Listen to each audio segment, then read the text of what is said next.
in today's session.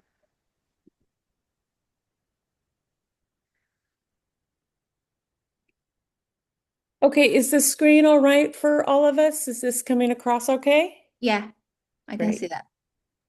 It looks great, but also super patriotic. It looks kind of like for the 4th of July, doesn't it? Uncle Sam, Uncle Sam is celebrating the 250th. Like he's fine. That's It's right. good marketing. All right, and Miss Winley, you'd let me know when you want us to begin. We want to speak just now. We don't Okay. want to spend time on waiting for kids because I have informed parents we will start on time as well. Okay. Okay, welcome back, everybody. Yeah, it's our last session for our APUSH program. Um, I hope you have already collected all your questions today, and we will give you time and opportunities to raise your questions. And we have our experts, Miss Mary and Sarah, here. After each part, you will be given opportunities to raise your question and get an answer from our experts. Yeah.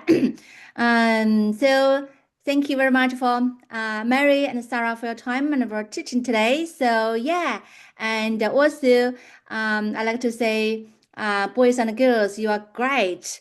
In our program, you have demonstrated a very positive attitude and learning ability in a push, and I believe you will learn a lot and you can do the best in the remaining learning and also in the AP exam. So now let's start our session today. And Mary, you will start, right? Yes. Thank you so much. All right. Well, hi guys. I'm so excited that you're back for our fourth and final session. So Sarah and I have titled this Skills and Strategies. And it's going to be a little rapid fire. So kind of like, put your seatbelts on. I know one of you said that you were driving in a car, so you can't have your camera on. Totally respect that. I hope you're not doing the driving. And we are going to have you kind of fire up the chat as well. So make sure that you have your typing fingers all ready for that. So the first thing that we're going to do is called the Persia G exercise. So this is what Miss Wenli just talked about, that if you print the copy, and it is in Google Classroom. So just throw me a chat in case you didn't get that in Google Classroom. I can go ahead and put that link in the chat if you need it. Great. All right. So I don't see anything in the chat, so it's looking like everyone got. Oh, thank you so much, Sarah. You're amazing. Okay, so you guys, what Persia G is just a kind of adaptation for all of the themes that the College Board has set up for where you can kind of slide historical facts into. And I have found using Persia G is way easier than the very wordy version that the College Board uses. And if you take a look on the top of this slide, you'll see that I'm hearkening back to our first session. In the first session, we're talking about the LEQ, and that one of the comments is that your LEQ thesis needs to have categories. Well, same thing can be said about a DBQ thesis. So thesis need categories, and you need to kind of weigh your evidence. So you never want to just say like there were political and economic things that happened in this era. Like that's so it's not going to get you the thesis point. There's no line of reasoning there. I always suggest that you kind of weigh categories of like there were more political changes in this era than there were economic consistencies, like if it's a continuity and change over time kind of thing. So there's more of this than there was of that. So one way to come up with these categories pretty quickly is Persia G, which is political, economic, religious, social, intellectual, artistic, and geographic. So what I've done is I have come up with just a really quick version of this. And so this is on your worksheet, right? And so I've given you 8 terms, and what you should do with these 8 terms on like the little space here is list, is this a political thing, an economic, a religious, social, intellectual, geographic, or what did I forget? Social, I think, or artistic, right? So these can be multiple things. Like one of these, I think, has like three of them, at least three identifiers, right? So what I want you to do is like take 30 seconds to categorize them, right? So 30 seconds, go. Do, do, do, do.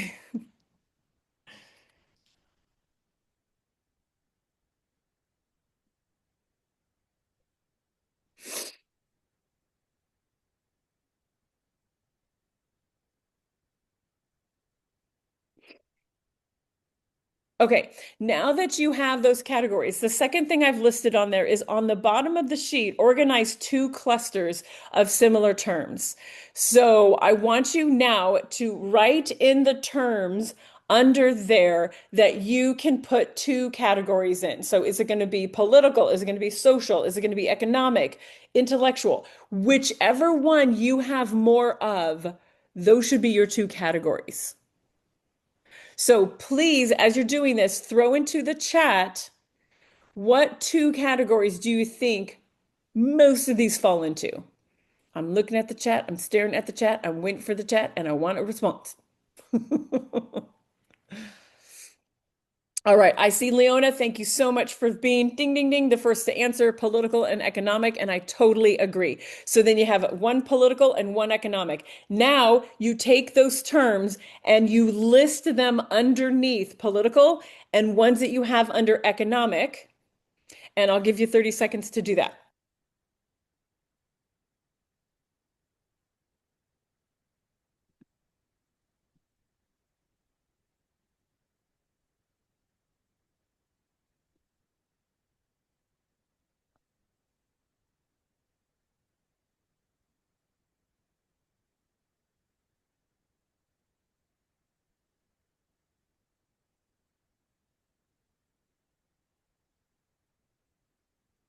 Time. That was 30 seconds.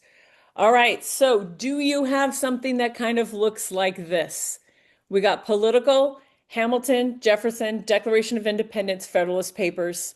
You got economic, equality, national bank, capitalism.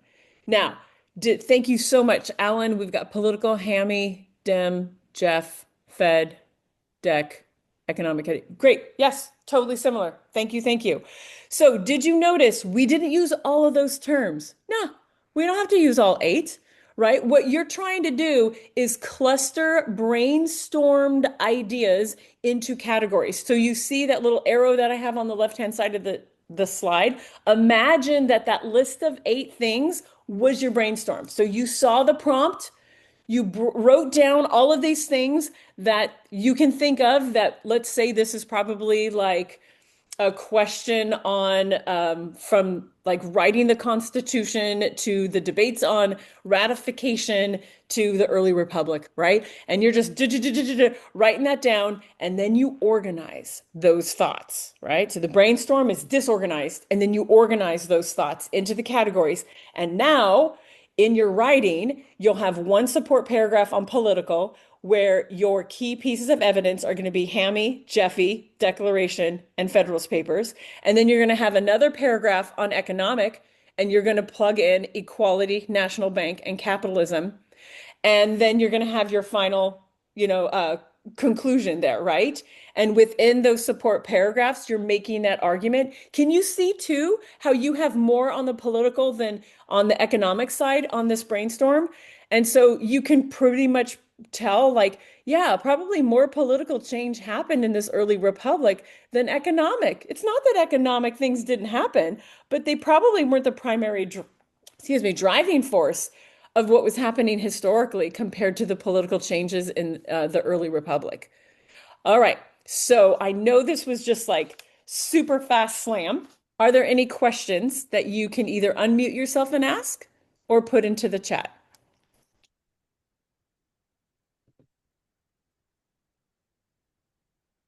And as we are pausing for questions, you may want to, if you haven't already, grabbed another piece of paper, or if you printed your copy, you can write notes on the back of your copy because Miss Sarah is going to be lecturing to you multiple times in our time together today. So I don't see any questions in the chat. I haven't heard anyone remark. So let's go ahead and move on then to our first mini lecture. Take it away, Miss Sarah. Hey, thank you, Mari. So the mini lecture is what it sounds like. Please understand, there's not enough time in this 2-hour session to teach you all of the content that you need for this test. So what Mari, Paula, and I did is we did what you just did. We brainstormed. We sat down and we thought about all of the things that might come up on a DBQ, an SAQ, a short answer, a multiple choice, an LAQ, and we picked the ones we felt were either most likely to be on the exam or things that we constantly see missed on the exam. So over the course of tonight, I'm just going to try to give you basically quick hits on these topics. It is not completely comprehensive. It is not every single detail. It's a good start if these are areas where you maybe forgot a little bit, you need a little clarity, you're unfamiliar. I would say write down key terms, go back to your textbooks, to your notes, to your studying. But this is going to give you a little bit of an idea of where you are in terms of preparing for the test. Do I give you this lecture and you're all set and you don't need to focus on this? That's a nice thing to know too. And so the first thing, and again, these are going to be fast. The first thing we are talking about tonight is the founding documents of the United States. And some of this is going to be very familiar because I feel like we just did this 2 days ago on your DBQ. And the good news is you all have a very good handle on these things. But when Mari, Paul, and I spoke, one of the biggest things that we find students miss is kind of differentiating between the Declaration of Independence, the Articles of Confederation, and the Constitution. And a lot of that comes within the purpose of each of these documents. And so that is what this little primer is. You see the not equal to graphic is essentially the same. A lot of times when these documents, and they are all going to appear on this test somewhere, a lot of times when these documents appear, you are being asked for some kind of a progression. You're supposed to see where one begins and kind of where one ends. Declaration of Independence, I think Paula is in the Zoom. For Paula, I will give her her favorite analogy is that the colonists and the British are in a toxic relationship, and that the Declaration of Independence, I like your little heart. The Declaration of Independence is basically the ultimate breakup letter. It's the moment where the colonists decide they're not going to take it anymore. They're not going to stay in the relationship, and they're going to take their stand. So the Declaration of Independence, the biggest mistake that we see, it is not a frame of government. If you have a question that asks you about government, you know, Mayflower Compact, maybe a frame. The Declaration of Independence is a list of complaints. It is a foundational document. It is very important. It does not set up any kind of a government in the new nation. That is the biggest mistake. A lot of short answers will ask you to maybe compare and contrast documents. So the Declaration of Independence is essentially a list of complaints. It is a list of 27 grievances where the colonists are blaming King George directly on the problems in the colonies. They are asserting their natural rights, their legal rights. They are using Enlightenment. That's something a lot of you wrote about on that last DBQ. And they're drawing on, the work of John Locke, the work on Jefferson's Virginia Declaration of Rights. They're taking ideas of the Enlightenment era and codifying it for this list of complaints. So the Declaration of Independence is essentially a restatement of John Locke's contract theory of government. The government derives its powers from the people. You all know that quote, the quote about life, liberty, and the pursuit of happiness. Locke was a little less idealistic. It was life, liberty, and the pursuit of property. But that is what is being established in the Declaration of Independence. So again, it is a call for action. It is a call for independence. It kickstarts everything that's going to come next, but it does not stipulate anything about how this new and independent country is going to run. So Declaration of Independence is 1776. It's written right after the beginning of the Revolutionary War. Articles of Confederation is the first written constitution of the new United States. So the Articles of Confederation is a frame of government. And you can see, I don't know if this was necessarily the purpose, people are very reluctant to give a national government all of the power. So the key fact about the Articles of Confederation is that it does establish a national government, a frame of government for this new nation. It is a fairly weak government. It's drafted in 1777. It's ratified in 1781. So the Articles of Confederation is the government for the country until the Constitution is written. So again, if this is a question of progression, the Articles comes first. If you're being asked to compare and contrast, you're using what happened under the Articles versus what happened under the Constitution. And, the Articles of Confederation has a very specific set of purposes when it's made. It needs to give the nation enough power to coordinate the Revolutionary War, but people are afraid that the United States is going to turn into Britain. And so, like I said, there is a reluctance to give a federal government a significant amount of power. And, if the quote from the Declaration of Independence is the quote about life, liberty, and the pursuit of happiness, the quote from the Articles of Confederation is it states the government is going to be a perpetual union. That's the phrase you might see in a question. So, under the Articles of Confederation, the 13 new states that are going to become, they retain individual sovereignty. There is a one house Congress in a national government. Every state gets one vote. Doesn't matter how many people are in your state. It doesn't matter how large your state is. You get one vote. There is no president under the Articles of Confederation. There is no judicial branch to interpret laws under the Articles of Confederation. Major decisions need 2/3 approval. So 9 states have to approve. It's a little more difficult than a 50% majority. It is a weak document. It has a lot of problems. If you think about it logically, there's a reason the country needed the Constitution, and that's because the Articles of Confederation doesn't work. It doesn't do all the things, the new states need it to do. The only powers that are specifically delegated to the new national government under the Articles are the ones needed in this struggle for independence. You can declare war under the Articles of Confederation. You can conduct foreign affairs, make treaties under the Articles of Confederation. There are no financial stipulations in there. Congress doesn't have any financial resources. They can coin money, but they can't levy any kind of tax. They can't regulate commerce. And under the Articles, the government is essentially hoping that the states will contribute money to fund this government.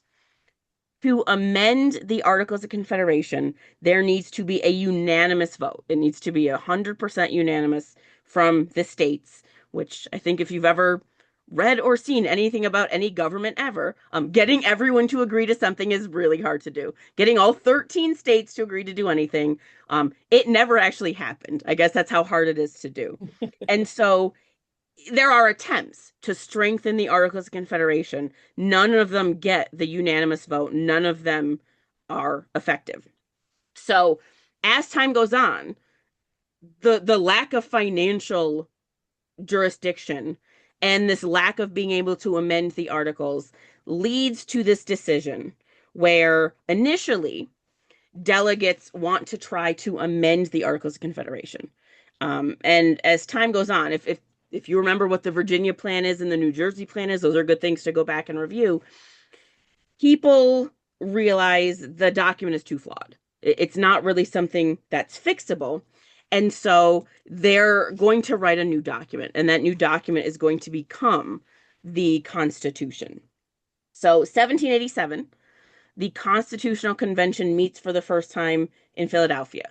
And again, instead of amending or ratifying the articles, they create a new document. It's, a lot of the big name Revolutionary War heroes at the Constitutional Convention. They're pretty young. The average age of a delegate at the Constitutional Convention is 42. They occupy a lot of different roles in society. You have merchants, you have lawyers, you have bankers, you have farmers. Most of them had played some role in the revolution, so they have some kind of political experience. 21 delegates served in the war, seven had been state governors, most of them were on the Continental Congress, eight of them signed the Declaration of Independence, which was not a frame of government, so it doesn't really matter, I guess. And George Washington is the presiding officer. He doesn't really say much. Benjamin Franklin, still kicking at 81 years old. He's there to kind of counsel people behind the scenes.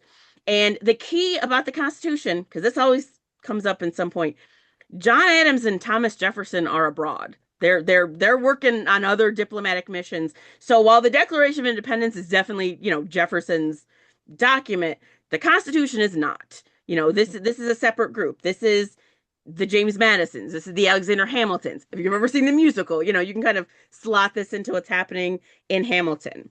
And as the meeting happens over the Constitution, it becomes clear that everybody's concerns kind of dwell within a narrow range. They agree on some certain things about natural rights. They agree there should be ways to stop the abuse of power in this new country. And so we're not going to go into like every conflict because they argue about a lot, but things that you might want to review, the issue of congressional representation comes up when writing this new constitution. Big states want it to be based on the size of the state and the population, and Rhode Island doesn't want that, because Rhode Island is very tiny. So the Great Compromise is going to give everyone some of what they want. You're going to have one House of Congress based on population. You're going to have one with equal representation. The issue of slavery is a significant issue when writing the new Constitution. And again, you can kind of see the argument. Southern states want slaves counted in population counts. They're going to get a lot of political power. States with smaller slave populations are not in favor. So you get the three-fifths compromise, where, slaves are not going to count as an entire person in terms of representation. And the Constitution is intentionally vague on a lot of issues. This is something that is kind of relevant in current politics. It doesn't say a lot specifically about immigration, about naturalization. A lot of these things are interpreted in different ways as history moves on. So, it's you might write an essay where you say the Constitution is a flexible document. That's what that means. That not every single thing is laid out directly by the book. And the details of the government structure kind of cause less conflict than those issues of representation of slavery. But, the issue of who is supposed to run this new government is controversial. The idea that there is going to be a president that in some ways has more power than the King of England is concerning to a lot of people. So something you probably remember when you covered the Constitution is this concept of checks and balances, where you're going to have an executive branch, a legislative branch, a judicial branch, and all of them have ways that they can check the power of the others. So no one branch is going to be able to get too powerful. The presidential veto is going to overrun certain acts of Congress. And so the document is written. We kind of fast forward pretty quickly through that. And once the Constitution exists, you still have to convince people that it's the right move. And so there is a big debate over ratification. And these, again, are words that are going to sound familiar. You have the anti-federalists who are against the ratification of this new document. They think the states are losing too much power. You have the federalists who are supporting this new, stronger federal government. And so the Constitutional Convention submits their work in September of 1787. And then the debates begin. Probably the most famous, if you're going to use an example, would be the Federalist Papers, where you have Hamilton and John Jay and Madison trying to write essays to convince people to support this new Constitution. And again, if you've seen the musical, immediately in the chat, how many of these did Hamilton write? How many essays? How many Federalist Papers? 51. Melody gets it. See, you're there. You're on it. Like you are in the right mindset. Perfect. You think of like Jefferson and Hamilton. It's good. I'm reassured at this generation. Um, so Federalists and Anti-Federalists argue over whether or not this is the right move. And eventually, the one thing that starts to sway some of the Anti-Federalists is the Bill of Rights. So essentially, the biggest like support, the biggest contribution that the Anti-Federalists make to American history is the existence of a Bill of Rights, because Madison says this is an ironclad document, we don't need any more rights, and he only writes the Bill of Rights once Federalists start making complaints. So the Bill of Rights, the first 10 amendments to the Constitution, they outline protections, liberties that, Americans will have. You always hear people talking about their First Amendment right to free speech, or their Second Amendment right to bear arms, or you watch Law and Order and someone is pleading the Fifth. All of those are references to these Bill of Rights, these first 10 amendments in the Constitution. So I feel like that was pretty many. So that is these foundational documents. Articles and Constitution probably going to be used together if you're writing an essay. There is a progression. Declaration of Independence kicks off these new governments, but it does not form a government on its own. Whew, there we go. Awesome. Thank you. So anything that I would add here is sometimes students get a little confused with Shays Rebellion and the Whiskey Rebellion. So y'all in your notes where you have Articles of Confederation, like if you can see my little cursor here, I would kind of like draw a little arrow out here and say, oh, Shays Rebellion, 1786. That's what showed that the federal government was weak because they couldn't raise an army to put down Shays Rebellion immediately. And that's what you have a shift after the Constitution, that you have an executive, it's a strong executive, and you have the Whiskey Rebellion suppressed 1794 quickly.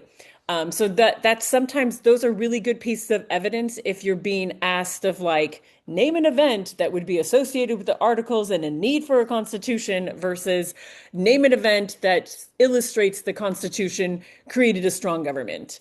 Um, and we kind of bag on the articles. If you needed like one great thing that the articles did, it would be the Northwest Ordinances. So that's kind of like your boom, boom, right? You're just getting right to the point. So thank you. And that graphic is on point. That is beautiful. All right. So our next kind of activity that we're going to do, and this is where you're definitely firing up your chat, okay? Is that back to session one when we were talking about the DBQ, there was the quote that I heard that there needs to be specific pieces of outside evidence. And this is why we would do this activity that I'm going to walk you through. In addition to use of documents in the DBQ. Documents are all over this test. They're in the multiple choice. They're in possibly 2 out of your 3 short answers, at least one of the short answers. And of course, they're in the DBQ themselves. So this activity is, well, I've used it actually as a quiz before, several quizzes, that I would just print like 3 different documents and I would tell my students, give me an outside piece of evidence. We call it like a KBAT, right? Here we go. A KBAT is a know and be able to do. Okay, so they're like terms on your study guides, right? So give me a KBAT term, you define that term, and then you connect it to the image, okay? What I also added here is place a date with it. It can be a range, but if it's like a particular event and it's got a date, like the Declaration of Independence, 1776, I want to see that actual date, okay? Alrighty, so here we go. And I'm kind of experimenting with this. I kind of want to call on people, but let's just see how well you're gonna do in the chat. All right. And if I see a variety of people powering into the chat, I won't individually call on people. But if I see the same kind of, people, I think I'm gonna just start calling out names. So here we go. What would you do with this image? Give me a KBAT term and give me some kind of range of dates. So I got a couple of triangular trade. Uh-oh. I'm not seeing that chat fire up. Okay. Post Columbus. Bowen, I'm so glad you said post Columbus. 1500s, I like to give a little correction here. And that's actually what I wanted to kind of tangle with. So I see Alan saying Columbian Exchange. I want you in your notes to say Columbian Exchange is 1500s, right? Once you get to the 16 and 1700s, you can do the triangular trade. Don't talk about Columbian Exchange anymore because think of it, Columbian, it's Columbus. Give him 100 years for that exchange. Don't give him any more. And then you have the 16 and 1700s where you have the triangular trade. What I'm surprised not to see in the chat is mercantilism. Dude, anytime you're writing about this era of the 1600s and 1700s, you got to do mercantilism. All right, next visual. Oh, political cartoon. Man, there is so much going on in this image.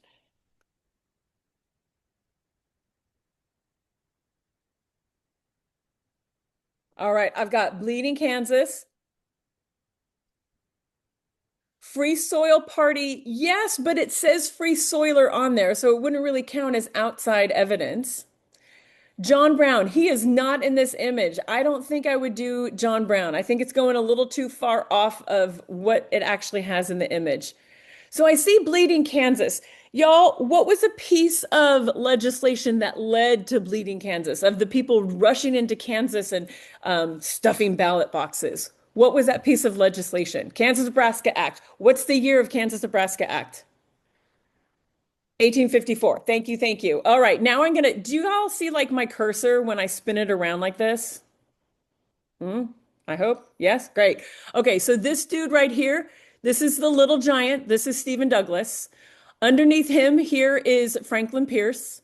They are shoving a slave down the throat of a free soiler. The free soiler is being pulled down by Lewis Cass here and James Buchanan. Always looks so nervous, Buchanan. And these two are standing, and I'm being emphasis here, standing on a Democratic platform. You see that? Democratic platform. This is the Democratic Party platform in like 1854, right? Well, election in 1852 and 1856, right? So it's right in this era. Do you see what's written on the planks? And when I say planks of a platform, you know how planks, they're like pieces of wood making up a platform that you can stand on? That's exactly what a political platform is. A political platform is made up by planks. Those planks are issues. Those issues are then put together and the candidate stands on his platform or her platform, right? So you see Kansas, you see Cuba, and you see Central America. Do you see how the Democrats in the 1850s had their eyes on Cuba and Central America to hopefully spread America there, like United States, because there was already slavery in those areas and those territories, and the thought to like, what if we take them? That's where you get something crazy like the Austin Manifesto, right? For trying to take Cuba. All right. Amy, you got a quick question. Would you identify specific people in the political cartoon? Are you asking how you can? Um, okay, how do you? One way is how they're drawn. And just seeing images again and again. Like Buchanan, I would kind of think that you would know because, oh, Buchanan is the one who's elected in 1856. Maybe Stephen Douglas. I do not expect you to know that this is Pierce or who Cass is. So don't Oh, worry too it's a much. perfect Franklin Pierce. It's like an exact, Okay. you look I at a picture, knew you would that have something to hair, say about Pierce because you like they him. nailed Franklin Pierce. All I'm going to say about that. Okay. One more thing in this image is way back here in the background, you see a lynching. So this political cartoon has got a lot going on. Now, do you need all like 7 pieces of evidence that we just rattled off? No. If you have one or two, you're golden, right? So if you see this and you're like free soiler, when were the free soilers? Oh, slavery down. You got 1854, you got Kansas-Nebraska Act, you got Bleeding Kansas, you're good. Yeah, so don't stress too much out about not knowing every single figure on this. Okay, next image. Give me a year. Give me some kind of KBAT term. Okay, internment, yes. 1942, yes. World War II also works. Am I seeing the executive order? Y'all need to know that executive order 9066. Thank you. Yes. All right, let's go to the next one. We hold these truths to be self-evident that all men and women are created equal and they are endowed by their creator with certain inalienable rights.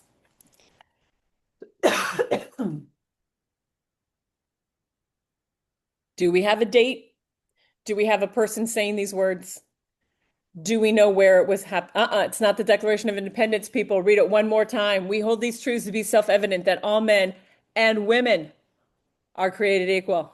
Seneca Falls. When is Seneca Falls? What year? What year? Declaration of Sentiments. You're right. Women's suffrage is the last point on this document. 1848 is the correct, and the document that this comes from is the sentiments. And the very last part of the Declaration of Rights and Sentiments was, excuse me, calling for right to vote. Nice. All right, let's go. We are all over the chronological spectrum, right? Berlin airlift. Do you say Berlin Wall? Don't say Berlin Wall yet because you see those little airplanes. So looking at this image, you definitely want to go, oh, Berlin airlift. You could say, what country is this? Where's Berlin? Germany. We got two Germanys, right? Initially, you see all the flags, you're like, whoa, it looks like we have four Germanys. You're right. We had a British sector, a French sector, a US sector, a Soviet sector. And the British and the Americans and the French combined them because they believed, like after World War I, a broken Germany is not a good, weak Germany. They should be united. And the Soviets said, niet. So they got their own section, which was East Germany. But what's so funky is in the middle of East Germany is the capital, Berlin. And in Berlin, they did the same thing. They split Berlin in half, and there was a West Berlin and an East Berlin. So weird. I have a great story having to do with the Berlin Wall and Eastern Germany, but I don't have time to say it. So take me out to coffee sometime and I'll tell you my Berlin Wall story. Okay. Would you say Yalta? Nope, you would not. Would you say NATO? NATO is formed as a consequence of the Berlin blockade and airlift. So, yes. Do we have a date? Do we have a date for this? Do we have a date? It would be 1948. Okay, I'm just going to move on. All right. This is not the 1900s.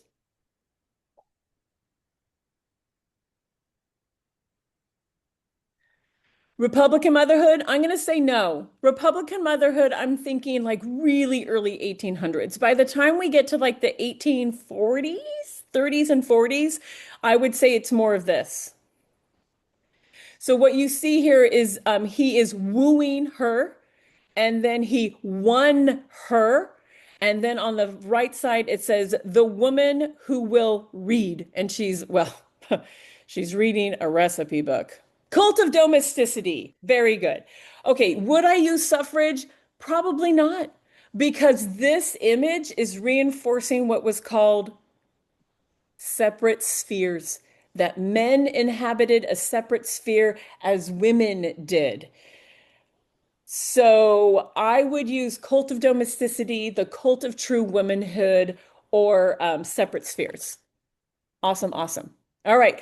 A law repugnant to the Constitution is void.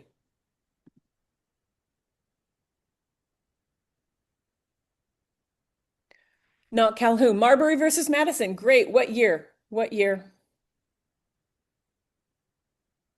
1803. Great. And it establishes what? Marbury versus Madison establishes the policy of judicial review. Very nice. And if you wanted to say John Marshall, you could. Okay, next. Oh my God, I love this image so much. All right, trust busting. I love it. Who is the dude? Roosevelt. It is. All right, so Roosevelt has an approach to trust busting, of breaking up trust. Woodrow Wilson thinks any trust is a bad trust.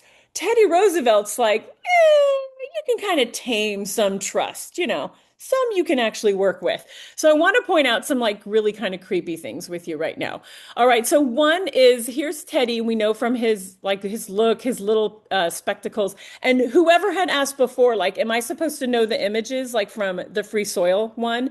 Maybe not, but this I certainly do hope that you see this and go, oh my God, that's Teddy Roosevelt. So he has a leash on here, and the leash is titled restraint, and he is restraining a good trust. You see how the teddy bear is kind of timid? He's restraining it. He has killed the bad trust. This is where it gets really creepy. You see this little bear over here is his caddy. You know, like a golf caddy that holds like all of the golf clubs for a golfer. Does that look like golf clubs that he's holding in his bag for the Teddy Roosevelt? No, they're not guns. They're bear paws. Those are bare feet sticking out of, you know, yikes to the nth degree. It's so disturbing, right? Oh my gosh. I know. So disturbing. Oh dear is right. No, it's not oh dear, it's oh bear. Okay. Next one. You shall not crucify man upon a cross of gold. Give me a year, give me a man who's saying this, and what are the surrounding issues he is talking about? What does he mean by a cross of gold? We got gold standard, we got the free silver movement, um, and bimetallism. We got William Jennings Bryan. Okay, so William Jennings Bryan is the man who was speaking. What year is this? It's at the Democratic National Convention in the election of 1896. Yeah, so it's 1896. He's running against McKinley. And he makes this big show at the convention of like, you shall not crucify man on a cross of gold, holds his hands out like the crucifixion. The crowd goes crazy. I think I read that they applauded for 45 minutes. They like stood up on their chairs and screamed for 45 minutes. Like, oh my God, that was like longer than his speech by far. And what's interesting is he is saying, oh, we should not be on the gold standard. He initially was a free silver candidate, but then there's a compromise because the populists and the Democrats came together for a compromise on the monetary issue, and it was bimetallism. So bimetallism was the idea that the US currency is going to be based on gold and silver, and it's going to have a ratio of oh my gosh, I just blanked. What's the ratio, Sarah and Paula? 16 to 1? Yeah, yeah, 16 to 1 ratio. 16 ounces of silver will be equal to 1 ounce of gold. All right. Okay, next image. What do we have going on here? Improved infrastructure, protective tariffs, and support of the national bank. We got Henry Clay, we got the American system. Henry Clay helps to form what political party? He's a Whig. That's right. And he's also what I would call always a bridesmaid, never the bride. He runs, you know, for president. No, not going to be you, Henry Clay. Okay, so Henry Clay's American system has this like trifecta of internal improvements, a national bank, and the protective tariff. And the interesting thing about Clay is he's from Kentucky. The dude totally had slaves himself. He actually lived right outside of Lexington, Kentucky, where my son is now. And I've seen Henry Clay's house is like in a total suburbia area. It's so bizarre. But he's in Kentucky. And I kind of feel like as Kentucky as a border state, it's like his feet are in the South and he understands the South, but his head is up in the North and he understands the industry that is necessary in the North. It's like the man, no wonder he's a great compromiser, right? Because he's got like, he's right there. He's such a border state dude. All right, next one.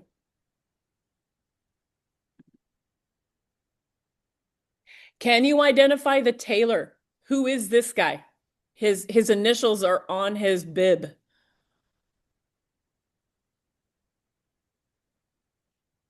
McKinley.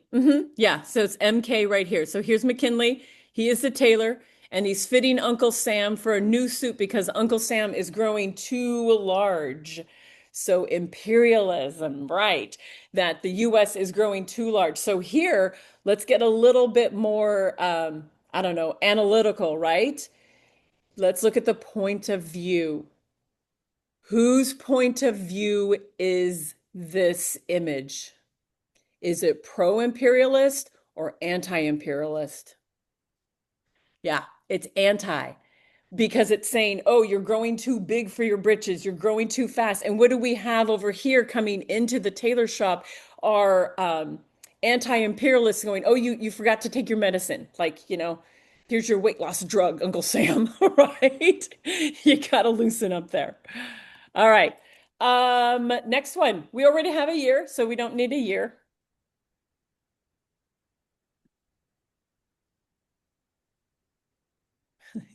Kind of tragic.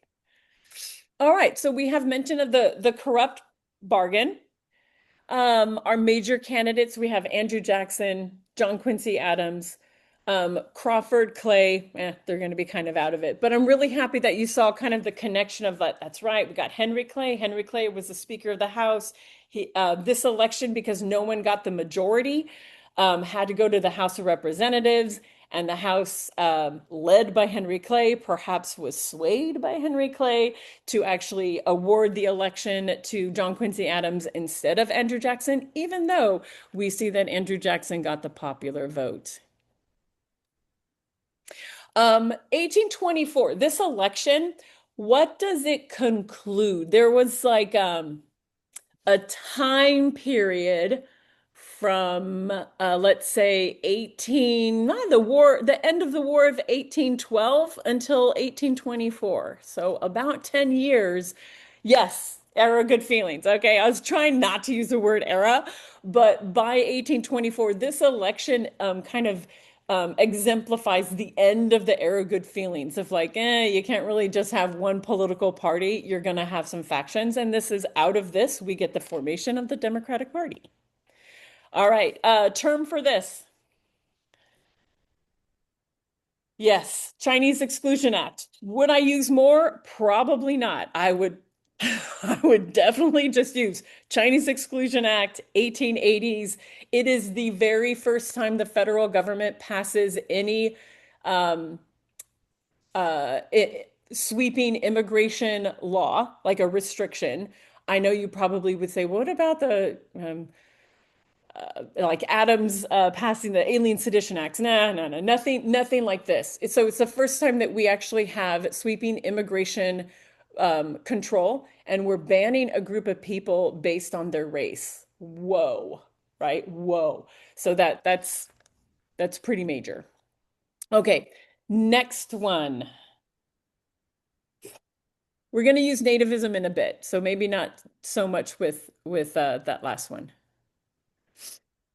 All right, so I see Compromise of 1850, popular sovereignty, boom shakalaka. Yes. Can you kind of narrow in a date? When would this have happened?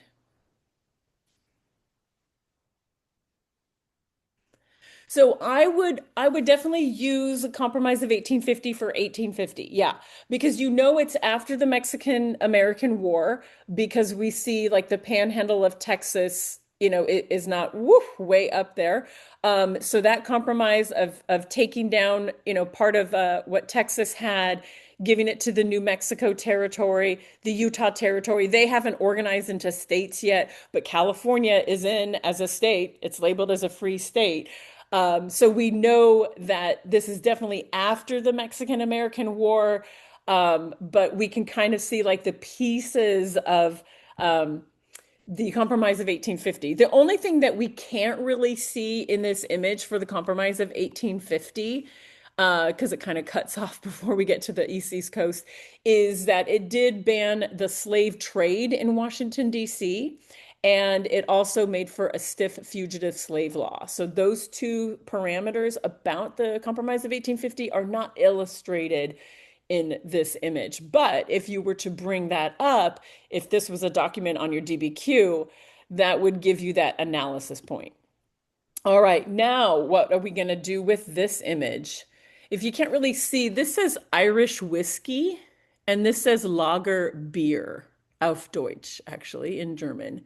And this is the ballot box. So we wouldn't go as far as prohibition, but what was what was the idea? Instead of prohibition, like making a law to ban the manufacture of alcohol, there was actually kind of like a press for people to stop drinking. Temperance, there you go. Know Nothing Party, yes. This is where I would use nativism, right? Can we put a date around here? And it can be like a decade. I think 1850 might be a little far. I would say 1840s. And this also, does it exemplify the first wave of immigration or the second wave of immigration? It's the first wave. And the first wave of immigration from Europe to the United States, most of the population came from what two nationalities? They are in this image. Irish and German. There you go. So now that you see like Irish and German made up most of the immigrants coming over in the first wave of immigration, both of those groups tended to like their drink, as you see the Irish whiskey and the German beer, and many of them also were Catholic. So that's where you get a lot of anti-Catholic sentiment. You get the moving of the temperance movement. And what political party kind of aligns itself with being temperance and anti-immigration? The political party in the 1840s.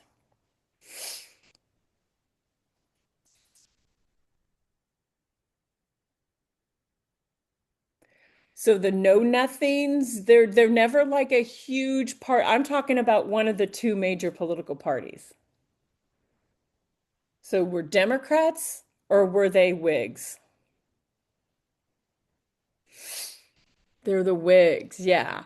So now I want you to, I mean, I know I'm causing you like a lot to think about, but if the Whigs are anti-immigrant, then if they're a new immigrant coming to the US, they're probably not going to join the Whig Party. They're going to join the Democratic Party, right? So then you have Irish in the cities in the North joining the Democratic Party, and you have the South Democrats because they're states' rights and they own slaves. Kind of weird, huh? You got like, weird bedfellows there. Okay, let's go next.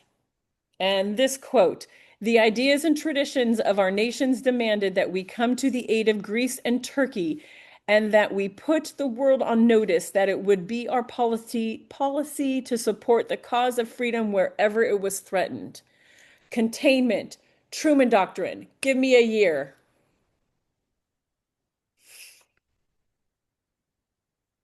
47. Awesome. So 1947, Truman Doctrine, anytime you see the words free peoples and Greece and Turkey, you can go, that is the Truman Doctrine. It's 1947. It's based on containment. And what's interesting is Truman Doctrine is 47. 10 years later is Eisenhower Doctrine. So it's kind of nice to like doot, doot, doot, have those right next to each other. All right. And next one. Another political cartoon. Can you identify who King Andrew is?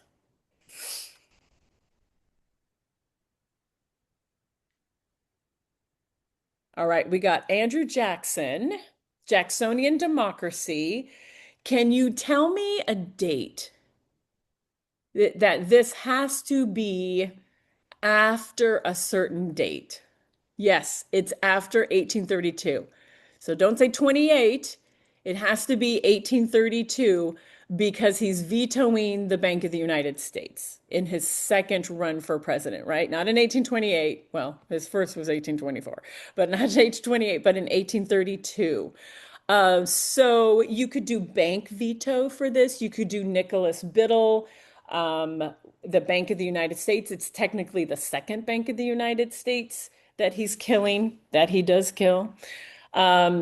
You could use the terms like executive power, that he was exemplified as wielding a lot of executive power. And here is a great that political cartoons are so great to do POV. The point of view. If you were asked, what is the point of view of this image? How would you respond? It is criticizing Jackson. If you had to attach a political party that would be in support of this image, which political party would it be? The Whigs. Yay! All right. Next image.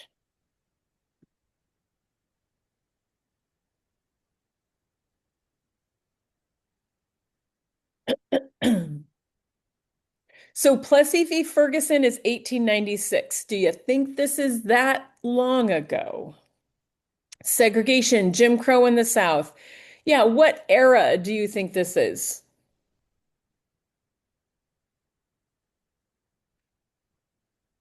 Yeah, it could be the 1950s, it could be the 1960s.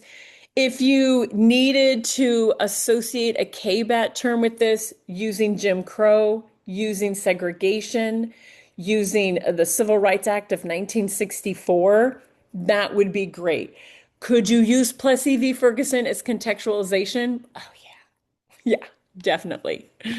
All right, next image.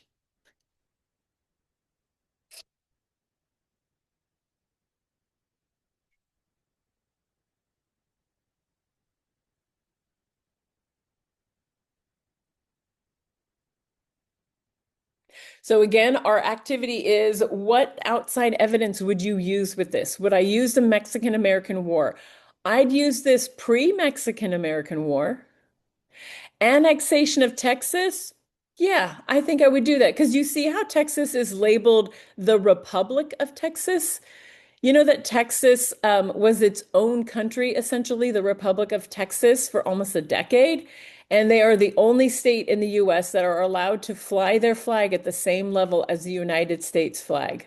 You know, everywhere else is like the US is higher than the state flag. Yeah, Texas, they're allowed to do it at the same level. And then you have those words over here that's disputed between Mexico and Texas.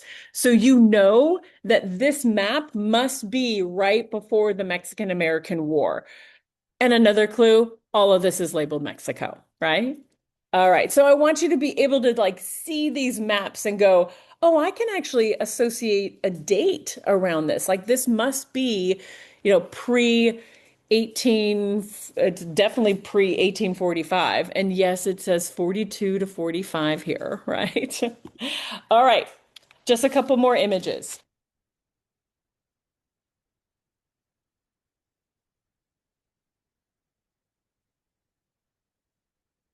All right, we got the spam war. You know, I always love calling it the spam war, um, because it's a Spanish American War, so SPAM. And more American soldiers died during the Spanish American War by eating tainted meat because of the canned meat conditions than they did in battle. So canned meat, spam. That's why I love calling it spam. So would I use the spam war with this? Probably not. What I would really like to see is what Amy Zhang wrote in there, the Roosevelt corollary. So again, can I identify that this is Roosevelt, those little like round spectacles, right? The cowboy hat. He looks like he's off with the Rough Riders. And this is okay, so big stick diplomacy. Monroe Doctrine doesn't really count because it says it here, Monroe Doctrine, but that is why using Roosevelt corollary is perfect because it is the corollary to, it's like an addendum to the Monroe Doctrine, that the US has declared itself the policeman of the Western Hemisphere. To, of course, the surprise of any Latinos. And then Europe is like, why are you pointing this at me? There's one more term that I haven't seen pop up in the chat. So there's big stick diplomacy, and it can also be called what diplomacy?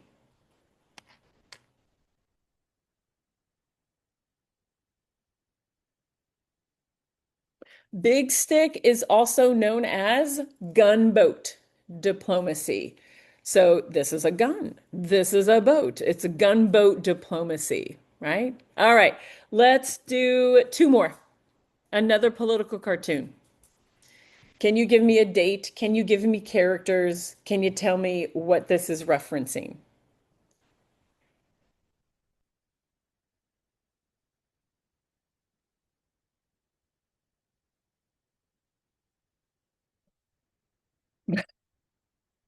Nope, I can't. Your honesty. Okay, we got a log cabin. All right, we have a log cabin and we have a bucket or a barrel of hard cider. Well, this is called the Log Cabin Hard Cider Campaign. It is one of the presidential campaigns. It's actually the first time that you get a lot of popularity for campaigns. Getting the ball rolling is part of this campaign of rolling like a huge ball down the street. People came out to political campaigns and parties like rallies, okay, political rallies. They came out like it was entertainment. So lots of people were involved in political campaigns. This is William Henry Harrison here, and he led the log cabin hard cider campaign. Yes, that is William Henry Harrison. And his VP candidate was John Tyler. And this is where you got a slogan. There you go. Leona got it. Tippecanoe and Tyler too. So you got political slogans, you have images. What political party is Harrison? He's a Whig, right. Okay, so Harrison is a Whig, and the Whigs have been portrayed by the Democrats at this time as being like hotty-totty and, like little dandies. They're very fancy and wealthy, right? But what they do in this campaign is that the Whigs play that game against the Dems. And they say, oh, we're going to portray Martin Van Buren as a little dandy that he drinks champagne. Our candidate, Harrison, he drinks hard cider. He grew up in a log cabin. No, he didn't. But we're going to say he did. Oh, we also have politicians lying? Yes, we do. But this whole kind of campaign really worked for like the common people to vote for a Whig candidate. And the Democrats are like, darn you Whigs, we were the common man's presidential candidate, and here you've like turned the tables on us. So again, we've got the election of 1840, we got the hard cider log cabin campaign, Tippecanoe and Tyler too. And you got Van Buren being portrayed as a champagne drinking dandy in this campaign. And then we got this guy, in office for like 28 days before he dies and Tyler becomes president. All right, last quote here. The advance of the frontier has meant a steady movement away from the influence of Europe, a steady growth of independence on American lines. And to study this advance is to study the really American part of our history.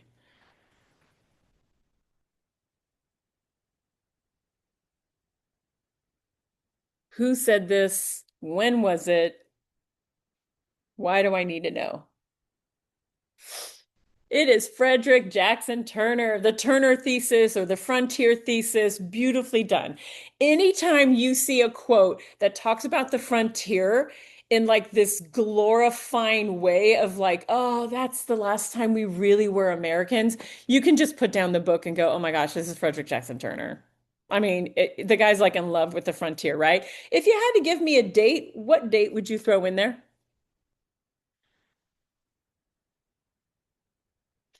That's pretty specific, 1893. I would say 1890 because the census comes out every 10 years. And the census, when it came out in 1890, it declared that the frontier was closed, meaning that all of like the free land had either been gobbled up by private investors or individual people or states, that there pretty much was like the frontier is closed. It's like, Elvis has left the building kind of a thing. Okay, so great job on filling up the chat there. We're going to shift gears back to a little mini lecture by Sarah. Take it away. I want to give her really credit because the speech was 1893. Like that is the year of the frontier thesis, talking about the 1897. But she got at the World's Fair. That was very good. That's you That got was, all I your mean, like I said, you like got all that your is really contextualization right there. specific. The good news is I think I missed like two of those Jackson slides. So this mini lecture, I'm gonna gloss over a little bit because we did just talk about a few of these factors. So what I would do if I were all of you taking your notes at home, because we are gonna go through this quickly. This is when I sat down and brainstormed kind of my list of key moments of the Jackson presidency. Corrupt bargain, which we did just talk about, election of 1828, the larger theme of Jacksonian democracy, the spoils system, the Indian Removal Act, the bank war, which we did just talk a little bit about, and the nullification crisis. So my guess is a lot of these things are pinging in your brain right now. If you get some kind of an LAQ, some kind of a DBQ, being able to lump all of these things as Jacksonian moments is going to really be beneficial to you. So in terms of Jackson's actual election, and again, we did just talk corrupt bargain. 1824, the corrupt bargain is essentially when Jackson feels that he has been robbed of the presidency. Jackson does actually win the popular vote and the electoral vote, but he doesn't have a majority. And so what happens is Henry Clay, Speaker of the House, realizes he's not going to win that election, and Clay throws his support behind Adams. Clay doesn't really want any of them to be president over him, but Clay very publicly speaks about how he thinks Jackson is unfit for office. That's kind of a recurring theme with Andrew Jackson.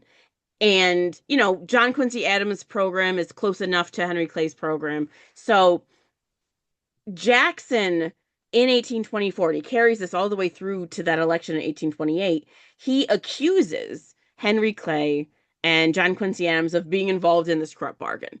This plot to rob him of the presidency. At one point, Jackson calls Henry Clay the Judas of the West. He betrayed me. It's very biblical.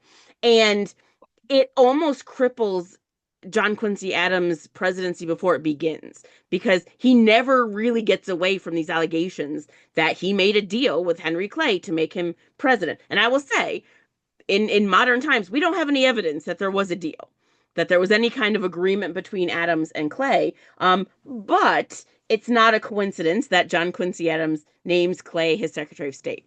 So the corrupt bargain is essentially Jackson feels that Clay was given a prominent role in the government.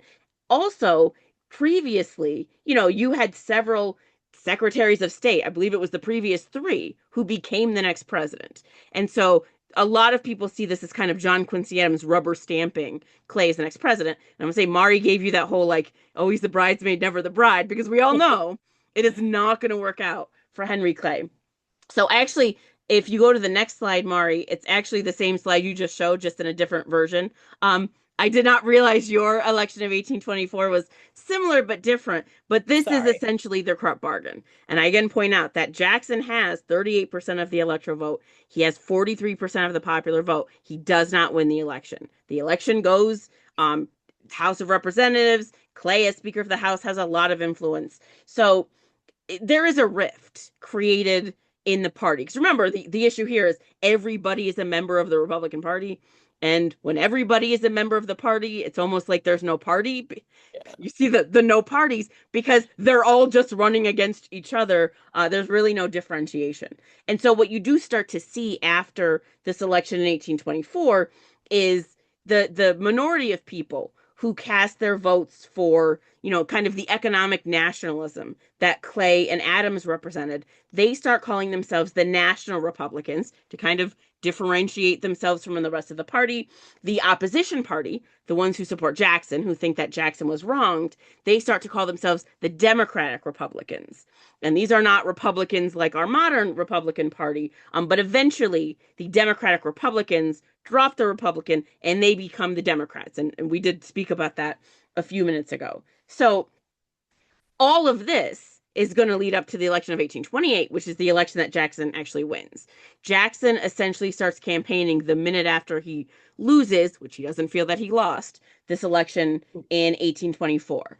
And we can pop to Henry Clay and Calhoun. Whoever asked earlier, how was I supposed to know those people from the political cartoons? That's why I included this slide. It is really good. And I think Paula mentioned this actually on our last Zoom, to just vaguely familiarize yourself with what some of these key figures look like. I do think you all have Teddy Roosevelt on lock. I think that is the Henry Clay that Paula actually drew on that whiteboard picture. There's Henry. It was a beautiful little cherub-faced Henry Clay, but that's Henry Clay in the cartoon sewing Andrew Jackson's mouth shut. Looking at that picture, you see the military uniform, you see the Jackson hair. You're supposed to be able to identify not every figure ever, but key figures. Calhoun, look, you've all seen pictures. He's a weird looking dude. He's got that that beard that's like his neck. And I didn't even give you I have a whole series of those pictures. And that like just wild untamed hair, you're supposed to see that picture and be like, that like bouffant guy is John Calhoun. So that is a really quick study way. If you're reading a quote by someone, if you're looking at an event and you're just like, wait, who is that dude? Go picture that guy. He is If a it's a villain. president, especially anyone, McKinley, like we just saw McKinley in that Taylor cartoon. Anyone who could be associated with any of these ideals, it doesn't hurt to be able to. He does look villainous, but if you see an evil looking dude now, I hope you go in and you're like, that's John Calhoun.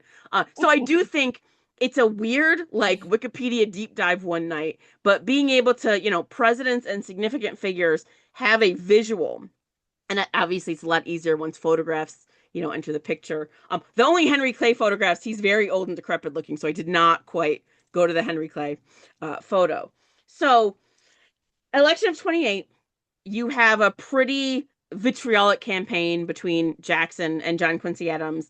A lot of the allegations are true. A lot of slander being thrown at Jackson. He's a barbarian. He murders people in warfare. He's a soldier. He did some things. And, he's living in adultery with his wife. And you're like, well, technically that's actually true because she was married to a guy and like the separation wasn't finalized.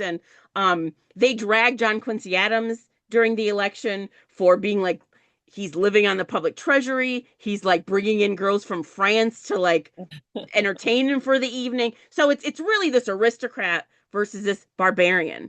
Um, I'm reading this note in the chat.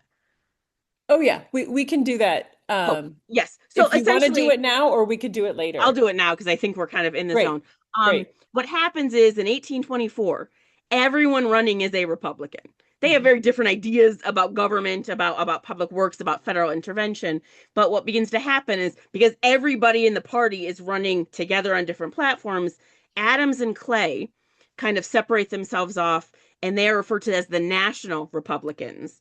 And then the Jackson wing starts to call themselves the Democratic Republicans. So they're all Mhm. keeping that Republican name. And then eventually the Democratic Republicans become the Democrats. And Clay, we all know, is going to become the Whig. So you see more of a delineation. And then the Republicans kind of die out until the actual Republican Party with Lincoln in the 1850s, which is a separate Republican Party. So Jackson is the Democrat as president. Um, so if you flip, Mari had it. You can flip to the Yep. next one. So, Yeah.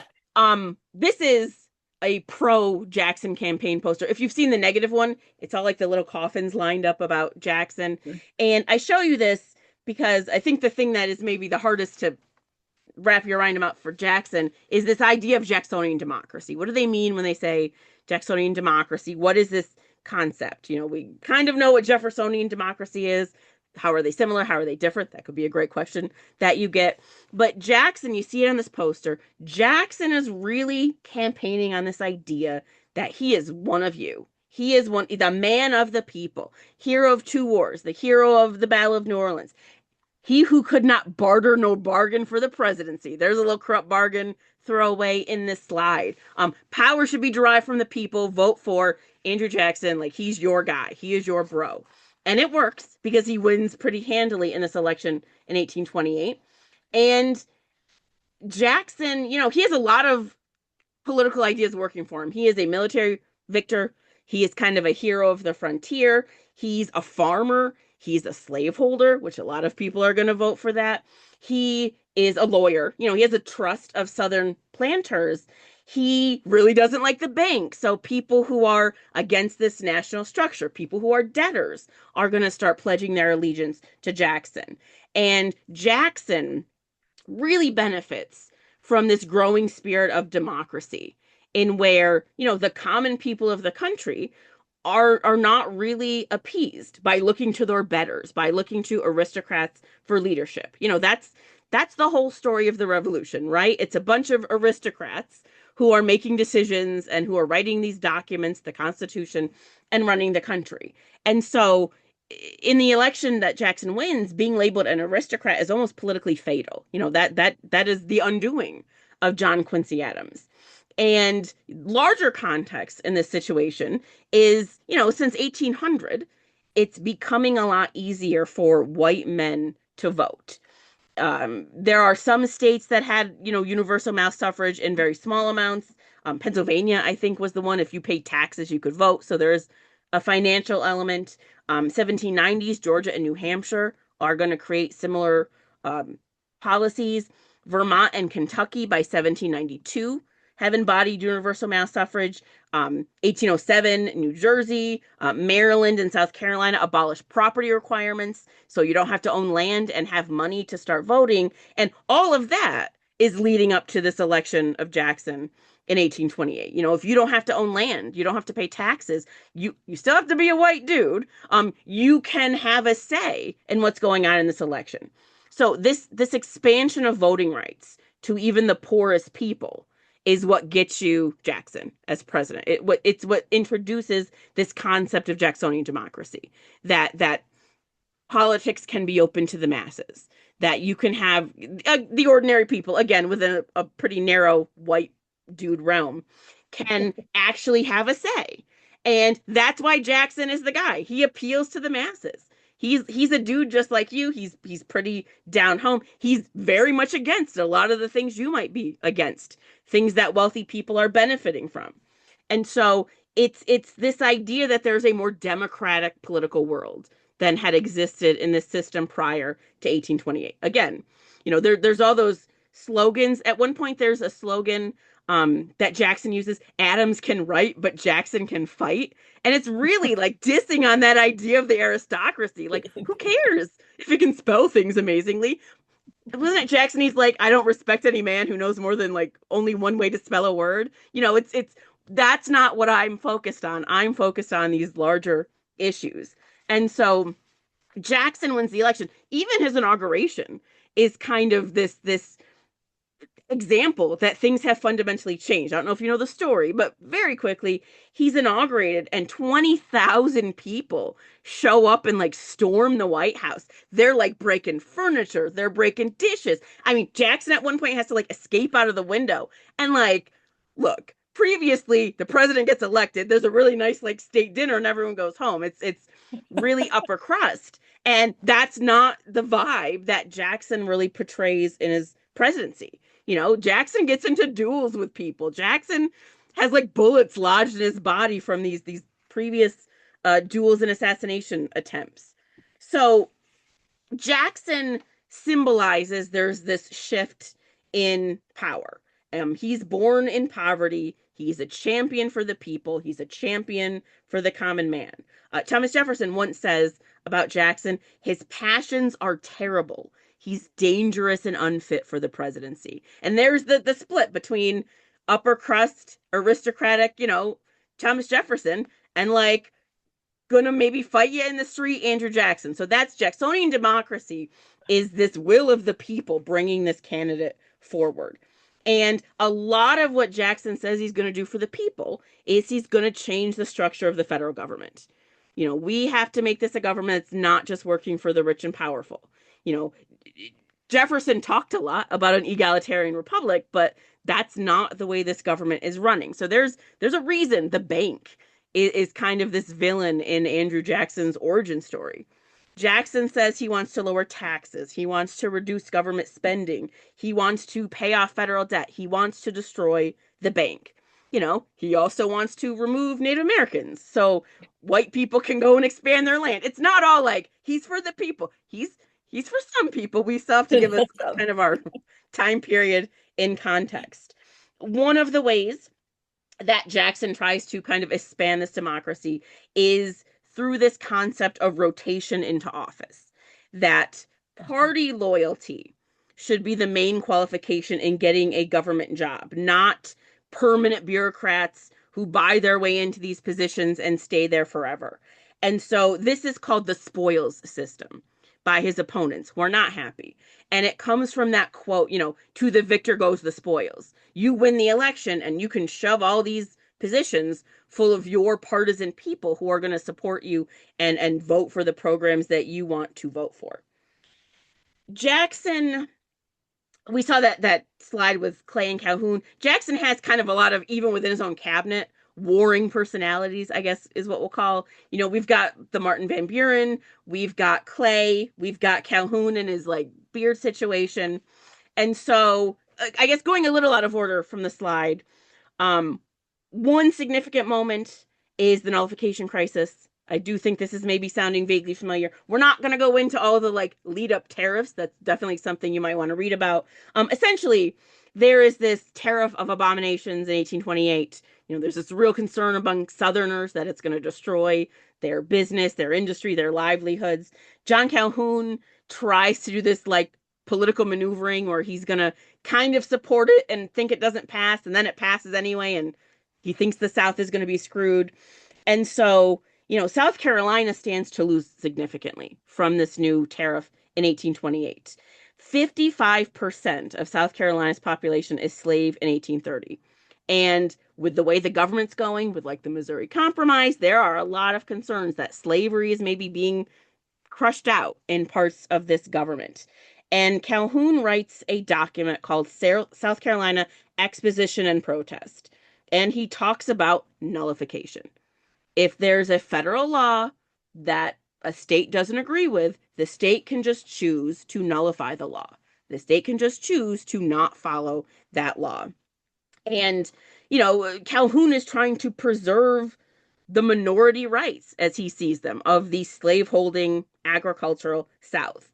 And kind of the key moment of this nullification crisis is that Andrew Jackson is offended when Calhoun throws out this idea of nullification, which is a little weird because Jackson is always, I've got to diminish the power of the federal government. And Calhoun's like, screw the federal government. And so Jackson really ends up fighting for the preservation of the Union. You can't nullify laws. You can't secede from the Union because that's kind of what's talked about in this nullification crisis. And so in 1832, there was another tariff that's enacted, and the issue kind of comes to a head. And South Carolina says, we're not going to pay the tax. The tax is null and void. It's done. And Jackson goes to Congress and has them pass something called the Force Act. The military can go in and use force to extract the taxes from the states that refuse to pay. And that is the setup for this showdown between Jackson and Calhoun. And what ends up happening is what it always ends up happening. Henry Clay runs in. He does his little compromise thing. They make a new tariff. Everyone is kind of the great compromiser. Everyone's kind of okay with it. And, this South Carolina doesn't secede. They pay the taxes. Kind of as a dig to Jackson, South Carolina then nullifies the Force Act, which doesn't do anything once the nullification is over. Just as like a final, like, screw you to Jackson. But Jackson, as this president who was so all about state power and states' rights and limited government, he does more than any other person to that point to actually preserve the Union. States have to follow the laws. States have to follow this federal code. During the nullification crisis, you also have Congress approving Jackson's Indian Removal Act. So that is 1830. It authorizes the president to give Native Americans federal land west of the Mississippi River in exchange for the land they occupy in the East and the South. We're going to quote unquote the better land, the land that the federal government wants to take and settle on. Jackson calls it voluntary resettlement. I'm going to give you a little air quote on the voluntary.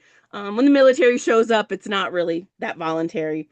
And by 1835, 46,000 people have been relocated at the expense of the government, and settlement continues to move into these lands that had been populated by Native Americans. You probably all know that the key moment is the Trail of Tears with the Cherokee in 1838. Martin Van Buren is actually president when the trail happens. But it's a brutal situation where Jackson sets up, again, expansion of rights for white male Americans, but the removal of rights from other people who had previously been in the area. And then I guess I'll end. We just talked about the bank.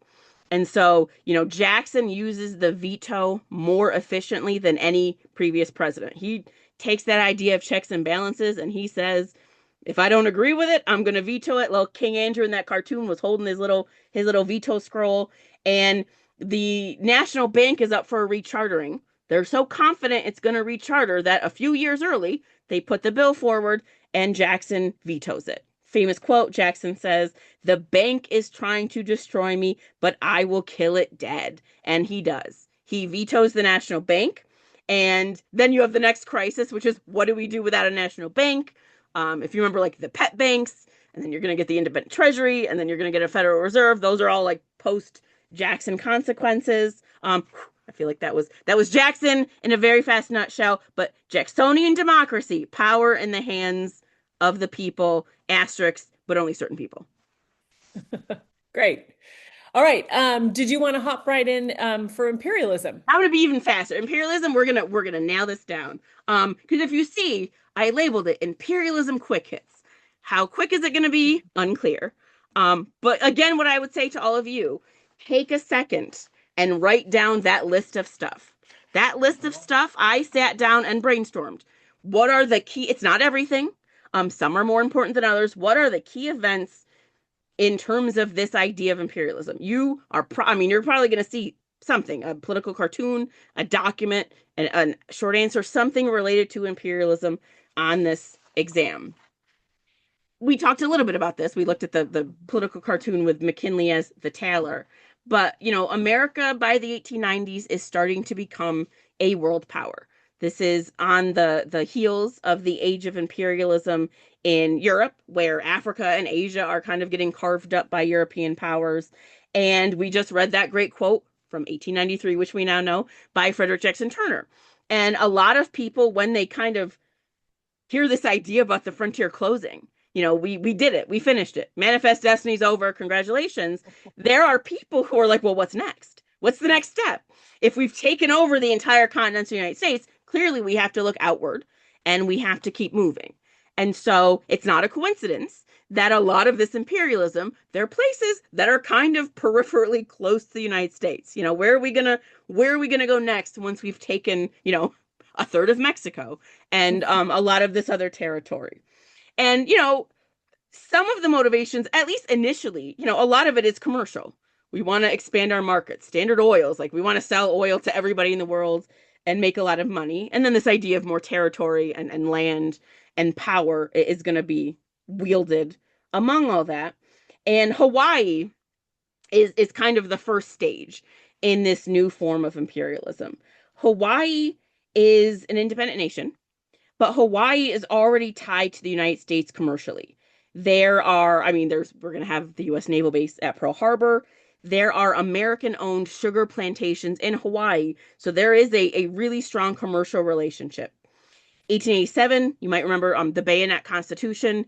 You have, a group of American and European planters with a group of Hawaiians who essentially force a new constitution, which takes a lot of power away from the monarchy of Hawaii and from the subjects of Hawaii. And in 1893, when we don't have a slide for her. When Queen Liliuokalani decides she's going to rewrite a constitution to give back some of this power to the Native Hawaiians, this group organizes a rebellion. They overthrow this Queen of Hawaii. It's fairly short and fairly bloodless because she surrenders in light of the destruction of the people of Hawaii. And immediately, the United States submits an annexation treaty. Benjamin Harrison, president, goes to the Senate. That was the goal. These planters want Hawaii to become part of the United States.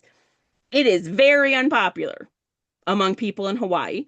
And so the next president, Grover Cleveland, kind of tables annexation.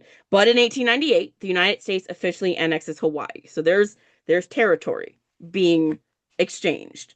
Spanish-American War, which we had just talked a little bit about. Spanish-American War is next. You have, this Cuban revolt against their Spanish colonizers. It's the second time they've attempted it.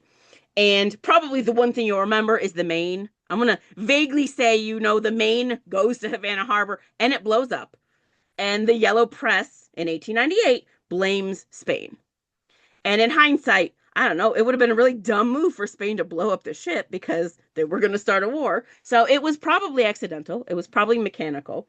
And Spain rejects a call for a ceasefire. McKinley is president at the point, and he goes to Congress and he requests a declaration of war.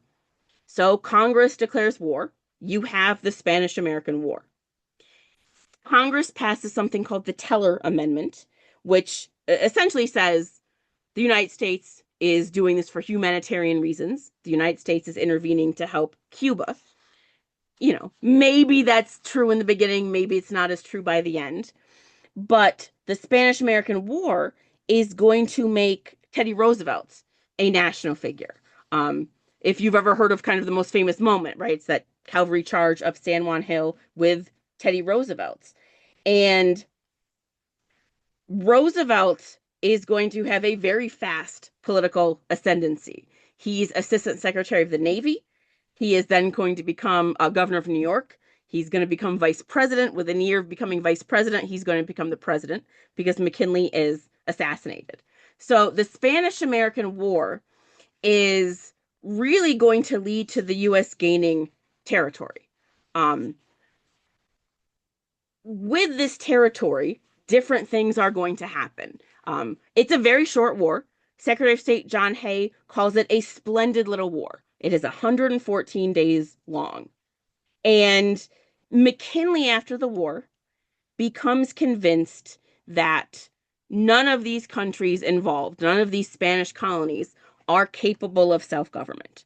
So Cuba legally becomes an independent nation, but the United States is going to essentially oversee what is happening in this new independent nation of Cuba.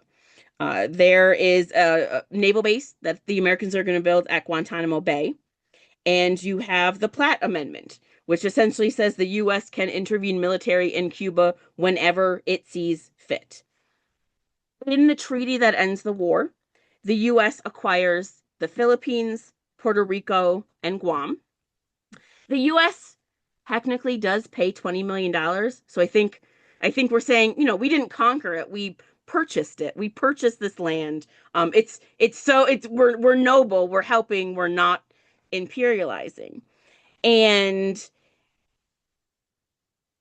John Hay, Secretary of State that we just mentioned, right after the war, announces a policy called the open door policy. This might be something that rings some bells. Hey, all of these European countries have spheres of influence in China. We would also like a sphere of influence in China. We're not going to ask China if this is cool with them. So the open door policy is like, we're all going to share Chinese trade equally without asking China whether or not they're okay with us.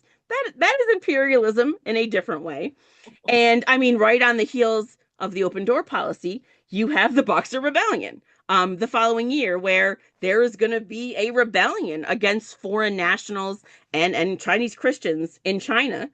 And the U.S. sends 3,000 soldiers to put down this rebellion. So there is a very fast global ascension on the part of the United States. And, it's initially when the U.S. gains these territories after the Spanish-American War, I think there is a hope. America is this country based on democratic ideals. We read that document, the Declaration of Independence. Let's go full circle. It's great. They want natural rights and all of these things. We want those things too. And the problem is these areas that the U.S. acquires doesn't get these things. The Philippines, the leader of their nationalist party, Emilio Aguinaldo, he writes his own provisional government with a constitution that he bases on the United States Constitution.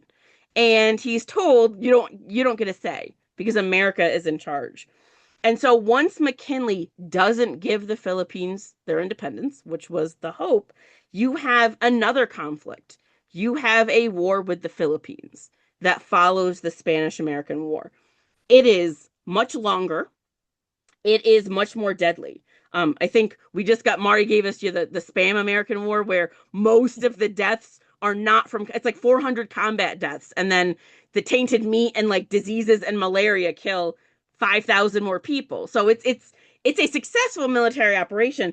In the Philippine-American War, you have 4,200 Americans die and 100,000 Filipinos die. And it's not really a war that is remembered. It's a war that when you see it on an APSA is pretty significant. Part of the reason the war in the Philippines is not really memorialized is because the Americans do a lot of bad things in this war in the Philippines. When you commit several atrocities, you don't necessarily build monuments to those atrocities. And you have American troops burning villages, torturing prisoners, raping and executing civilians. It really tarnishes this picture of Americans as liberators, as people who are part of this movement for independence. You have a real anti-imperialist movement in the United States. Always something you might see on a document is to look at kind of opposing viewpoints. And you have people like Mark Twain who very publicly say, this is not okay. We went there to conquer. We didn't go there to help them. We should maybe just stop doing it. And, McKinley and his administration continue to justify their policies. We are there to help. You get a lot of quotes. We're going to civilize and Christianize, which is a little weird because the Philippines were a Spanish colony, so like, aren't they already Catholic? They don't really need to be Christianized. At one point, McKinley says we're there to help our little brown brothers, and you're like, well, that's definitely pretty racist. That leads us into the idea of white man's burden, social Darwinism. Social Darwinism is more kind of used domestically during the Gilded Age, but the concept is very similar. White man's burden is this idea that imperialism is helping, we're going to air quote backwards countries, countries that need the help of these stronger, more efficiently governed nations. Maybe it's only a coincidence that the people in these nations are African or Asian. They are not Caucasian people that are being conquered. And it's very similar to European ideals of the same thing.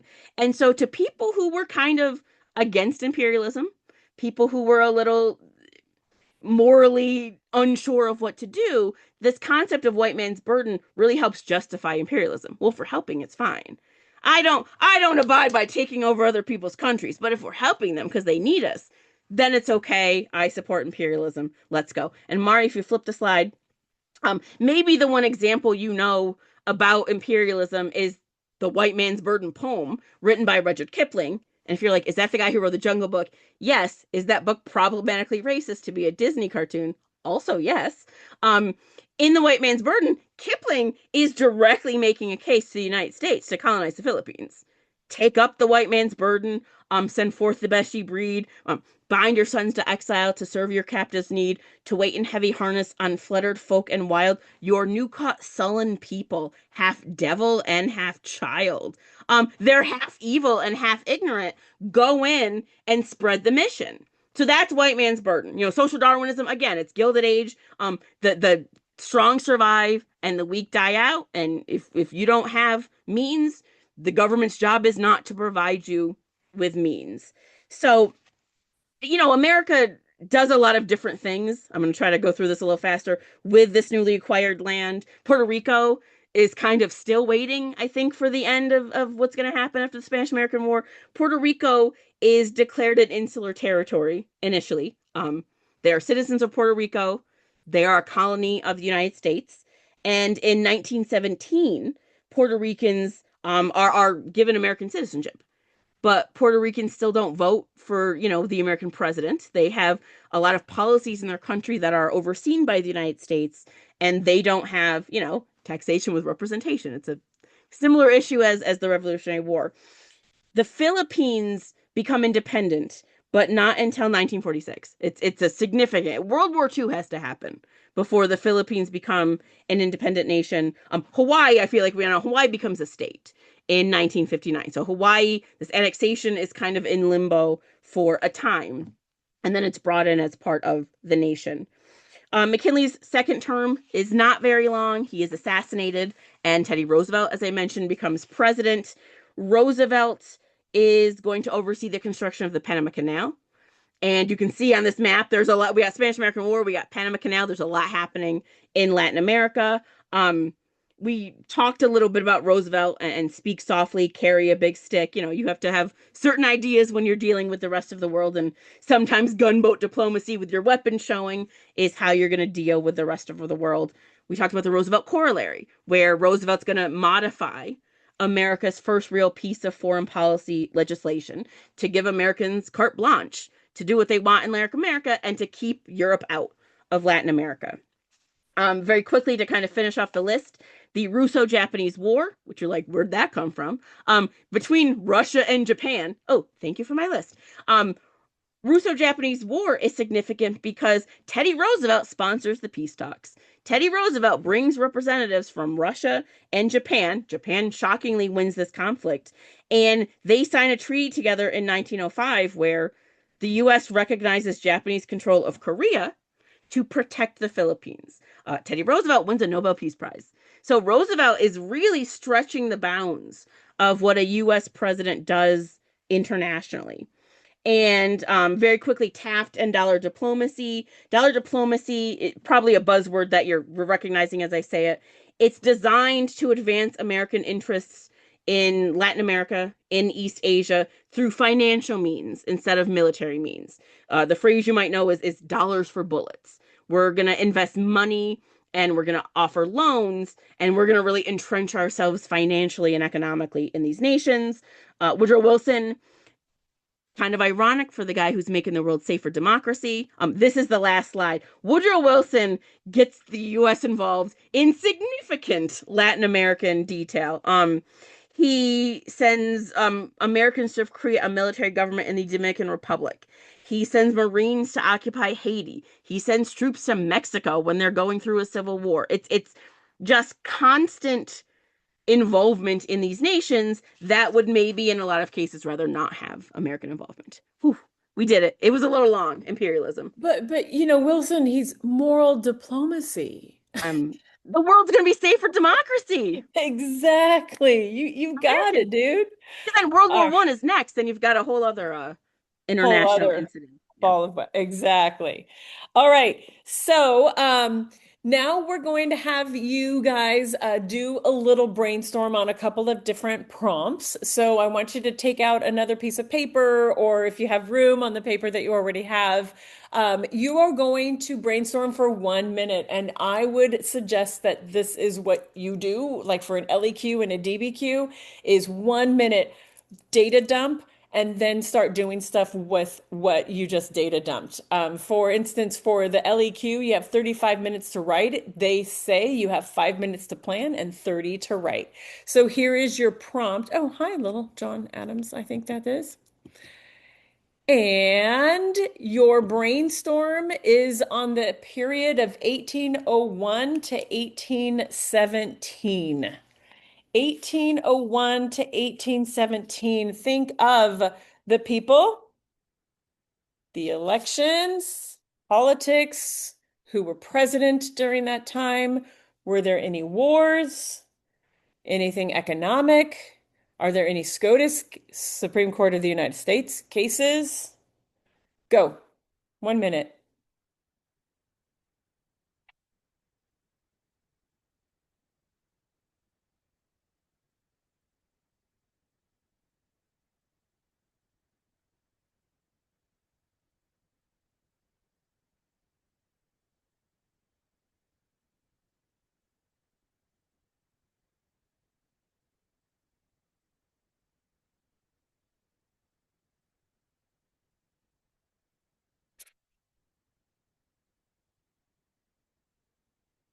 Halfway done.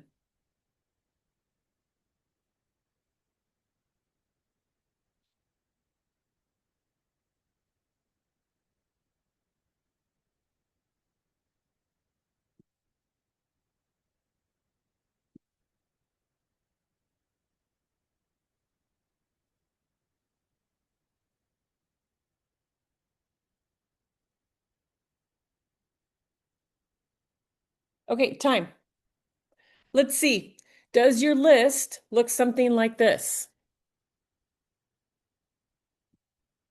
Revolution of 1800, that's Thomas Jefferson's election. War of 1812, Hartford Convention, Treaty of Ghent, Battle of New Orleans, Louisiana Purchase, Embargo Act, Market Revolution, Impressment, Nationalism, Turnpike Era, Marbury versus Madison, McCulloch v. Maryland, Federalist versus Democratic Republicans, Lewis and Clark Expedition, End of the Virginia Dynasty, Elections of Thomas Jefferson, Madison, and Monroe, the Era of Good Feelings.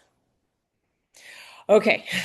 So with that, something else I want you to consider every time that you brainstorm on a prompt is look at that time period that they give you. And there's always going to be some kind of rationale of like, why do they give me those years? Like if they give me something nice and round, like 1800 to 1850, you're like, okay, it's 50 years. But if this is 1801 to 1817, that's kind of odd.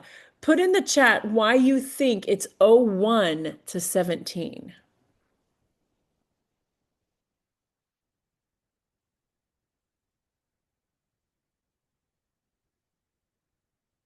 What's the significance of '01?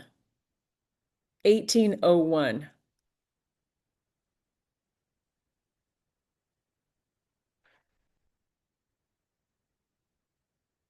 So I want you to think about like elections happen in even numbered years, but presidents don't come into office until the odd number year.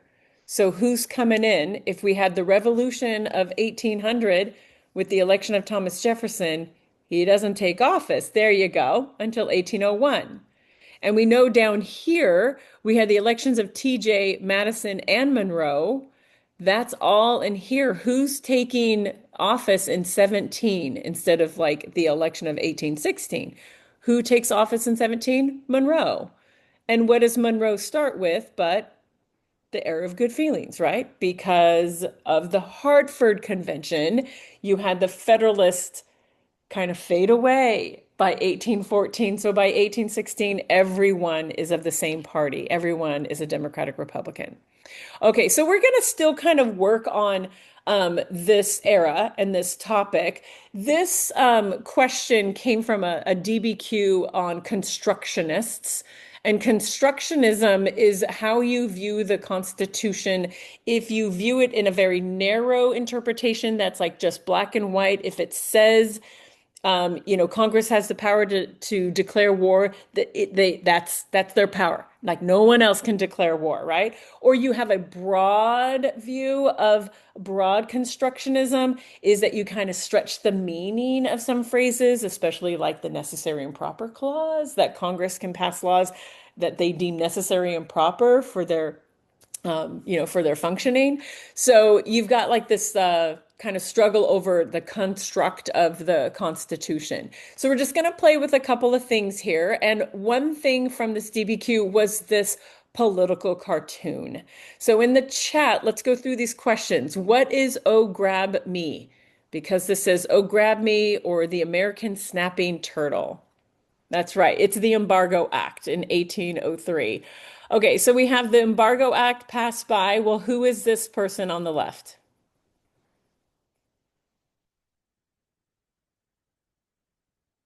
And he is saying, damn it, how it nicks him.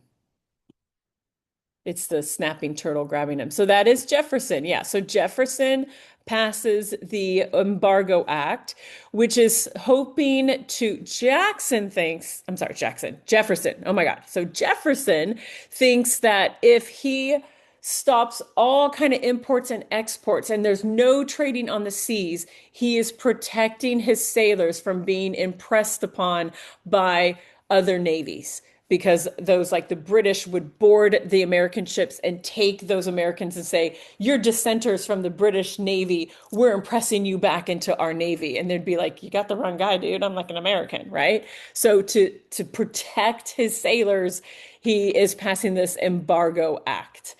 Okay, so what can this dude on the right not do? What's he holding?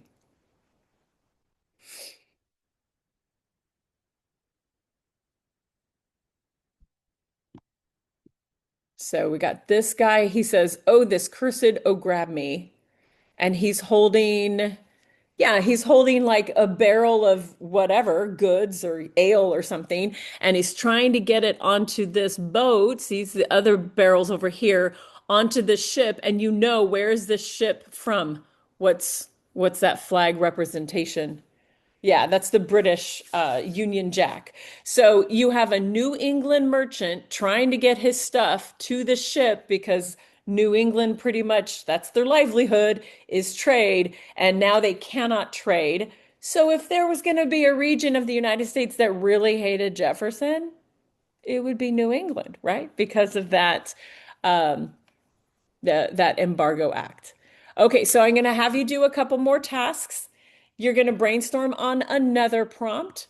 And so this prompt is, to what extent were the goals of Reconstruction regarding African Americans achieved by 1900? Kind of sounds familiar, right? So, what extent were the goals of Reconstruction achieved regarding African American rights? Didn't we do this? Yeah, this is called repetition.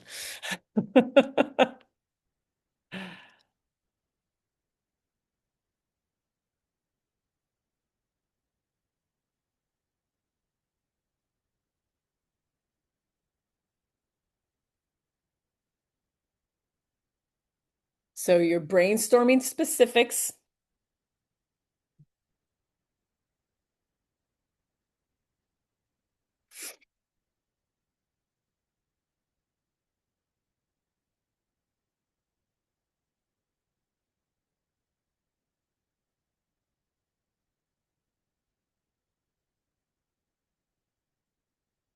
And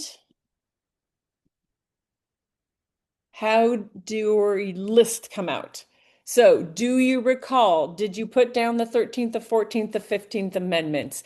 Did you bring in the Compromise of 1877, the Plessy case, radical Reconstruction, presidential Reconstruction, Du Bois, sharecropping, exodusters, 40 acres and a mule, Booker T. Washington, the KKK, Jim Crow, Freedmen's Bureau, Black Codes, to refresh your memory?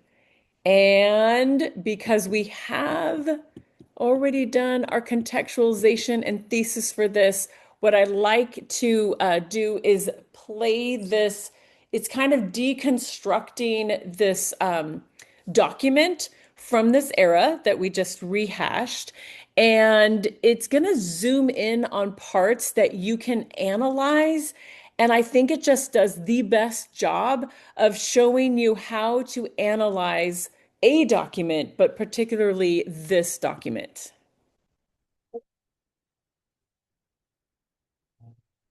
We're looking at an 1874 political cartoon by Thomas Nast. It doesn't have an official title, but it's often called The Union as It Was, or Worse Than Slavery. Political cartoons can be hard because we've lost the visual language that they refer to and that everyone at the time would have easily recognized. Contemporary viewers would have seen this in context in Harper's Weekly magazine, a northern newspaper that supported Abraham Lincoln and the Republican Party. So at its most basic, we're seeing two figures, one facing us on the right, one with his back to us on the left, reaching out to one another and shaking hands above a skull and crossbones, which sits at the top of a shield in which we see a Black family and scenes of violence behind that family. The figure on the left is clearly labeled as being from the White League, and he holds a weapon, as does the figure on the right, who's clearly labeled KKK, and we can also recognize him from his uniform. Some smaller details here also tell us a bit about what's going on. We can see that at the bottom of that shield, there's an open book that has the alphabet in it, and we see a schoolhouse that's got smoke rising from it. They represent efforts by formerly enslaved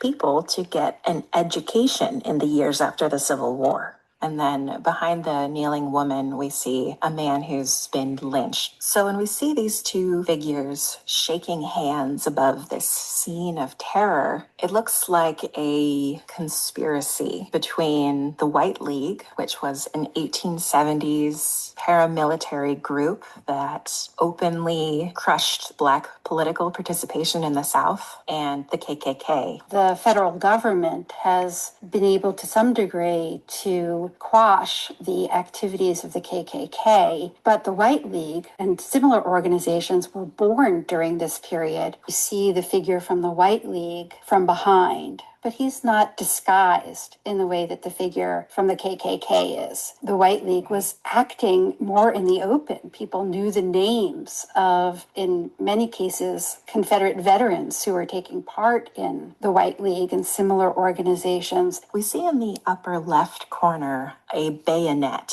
a weapon that is affixed to the end of a rifle. That suggests that this man is a Confederate veteran. He has a weapon that would have been issued by the Confederate Army and has both the equipment and the training to continue the fight to disenfranchise Black voters in the South. And this cartoon is drawn about a year after the Colfax Massacre, which took place in Louisiana, in which more than 100 Black militia members were slaughtered by the White League. This moment in the 1870s is a really critical moment for Reconstruction. It's been 8+ years since the end of the Civil War. There's a question of whether the federal government, whether the North is going to turn away from its commitment to African American equality in the South and allow white supremacy to re-emerge. This is a White Man's Government was a statement from the 1868 Democratic Platform. And remember, at this time, the Democratic and Republican parties espoused different positions than they do today. The Democratic Party, for the most part, was associated with slavery, states' rights, and white supremacy in the South. And the Republican Party was associated with national and federal government and African American rights. So in showing this is a white man's government, Thomas Nast is trying to make a connection between the Democratic Party, racial violence in the South, and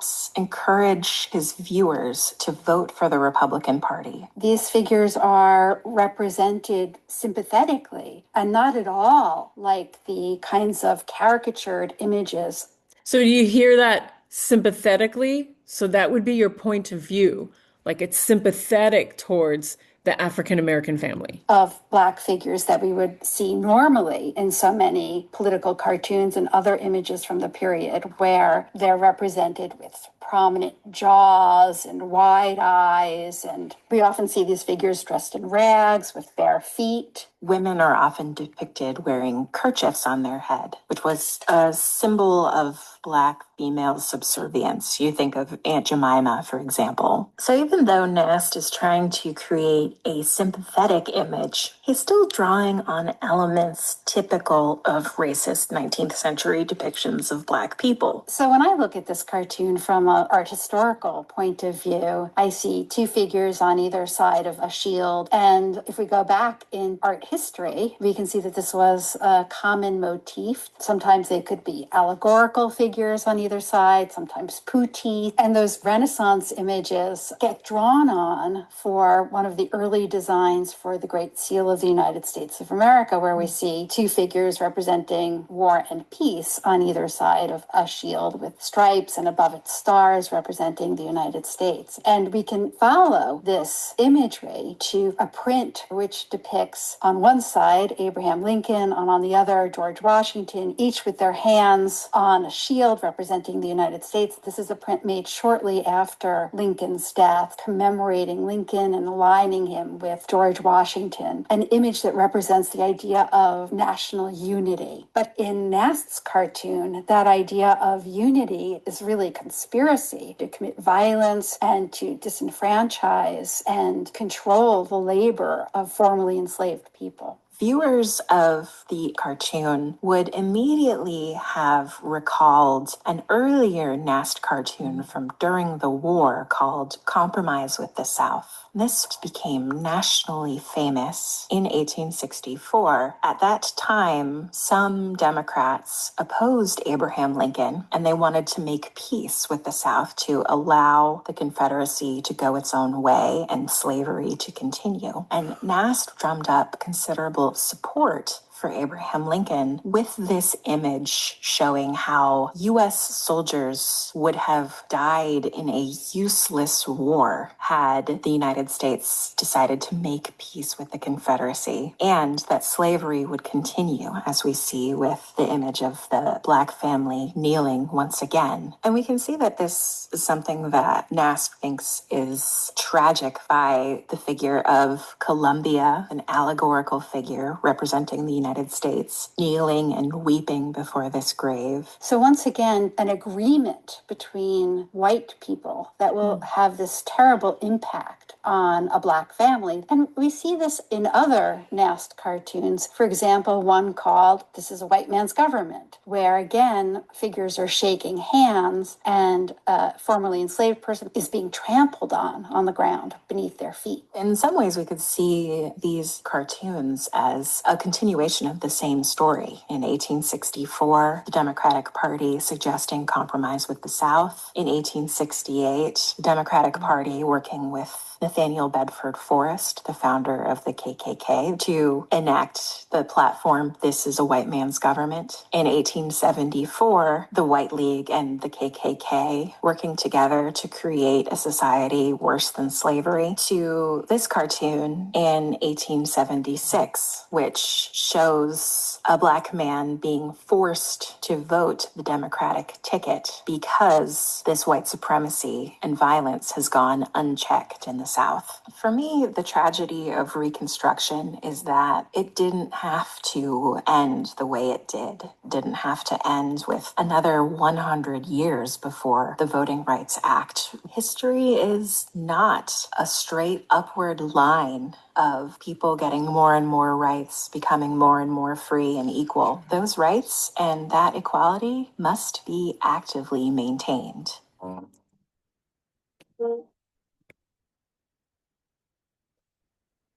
Awesome. All right. So they kind of the cornerstone of that is Thomas Nast's artistry in Harper's Weekly. When you come across a Harper's Weekly, like when you analyze a document and you're sourcing it, just kind of know generally Harper's Weekly is going to be somewhat sympathetic towards disenfranchised individuals. It could be immigrants, it could be African Americans, perhaps even women. It tends to be that way. And if you kind of know the gist of a publication like that, it kind of helps you to analyze the document more accurately. All right. I know that we are really short on time, but we wanted to kind of have Sarah jump back in and give us a quick little mini lecture on the rise of conservatism. We're gonna make it very fast. And some of this, I'm gonna give you hints on what you might want to look at on your own, especially I'm going to guess some of you have not gotten here yet in class.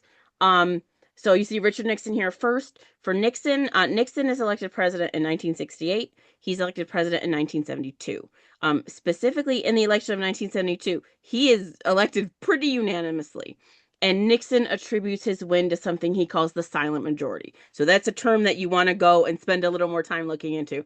The silent majority, essentially, Nixon is saying, I'm so popular as a politician because for all of the protests and all of the anti-Vietnam movement and all of the civil rights and feminism that's happening in the 60s, the large, quiet part of America tends to be pretty conservative, and they support politicians like me who are pretty conservative. And if Mari flips the slide quickly, when I say silent majority, this is what we're talking about. This is the election of 1972. And Nixon is pretty conservative.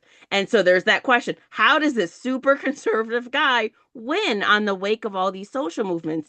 And that Nixon is basically saying, most people in America, I believe, are blue collar white people who don't really want civil rights and don't really want feminism. And obviously he's got something there. So Nixon, very unanimously elected in 1972. Nixon is essentially promising to reverse a lot of civil rights. He's trying to undo a lot of the progress, at least slow down civil rights. So when we say rise of conservatism, we're largely looking at Nixon and Reagan in terms of the presidencies. That's for your period 9. I mean, that's where you're going to be on the test. I think really the conservative question doesn't go much beyond the election of Reagan. I've seen election of 1980 and Reagan on several tests. This conservative trend in politics Jimmy Carter kind of goes between the two with Ford for a bit. Reagan becomes president in 80. And between Reagan and Nixon, you see a lot of the conservative standpoints. Conservative politicians, they appeal to people through lower taxes, through reduced government regulation, through cutting social spending to spur more investment. There are a lot of people who are resentful of the sexual revolution, of second wave feminism, of civil rights. And a lot of the conservative movements in the 70s and 80s are kind of pushing back against some of those moves. Evangelical Christians start to become more alienated from mainstream American society. You see that on the third image there, you have a group called the Moral Majority. The larger group is called the Religious Right. Moral Majority is a specific organization, and it's a group of people really pushing for traditional values. People talking about return to family values, traditional values, trying to, again, undo some of these massive changes that have happened. Moral Majority, founded by a guy named Jerry Falwell.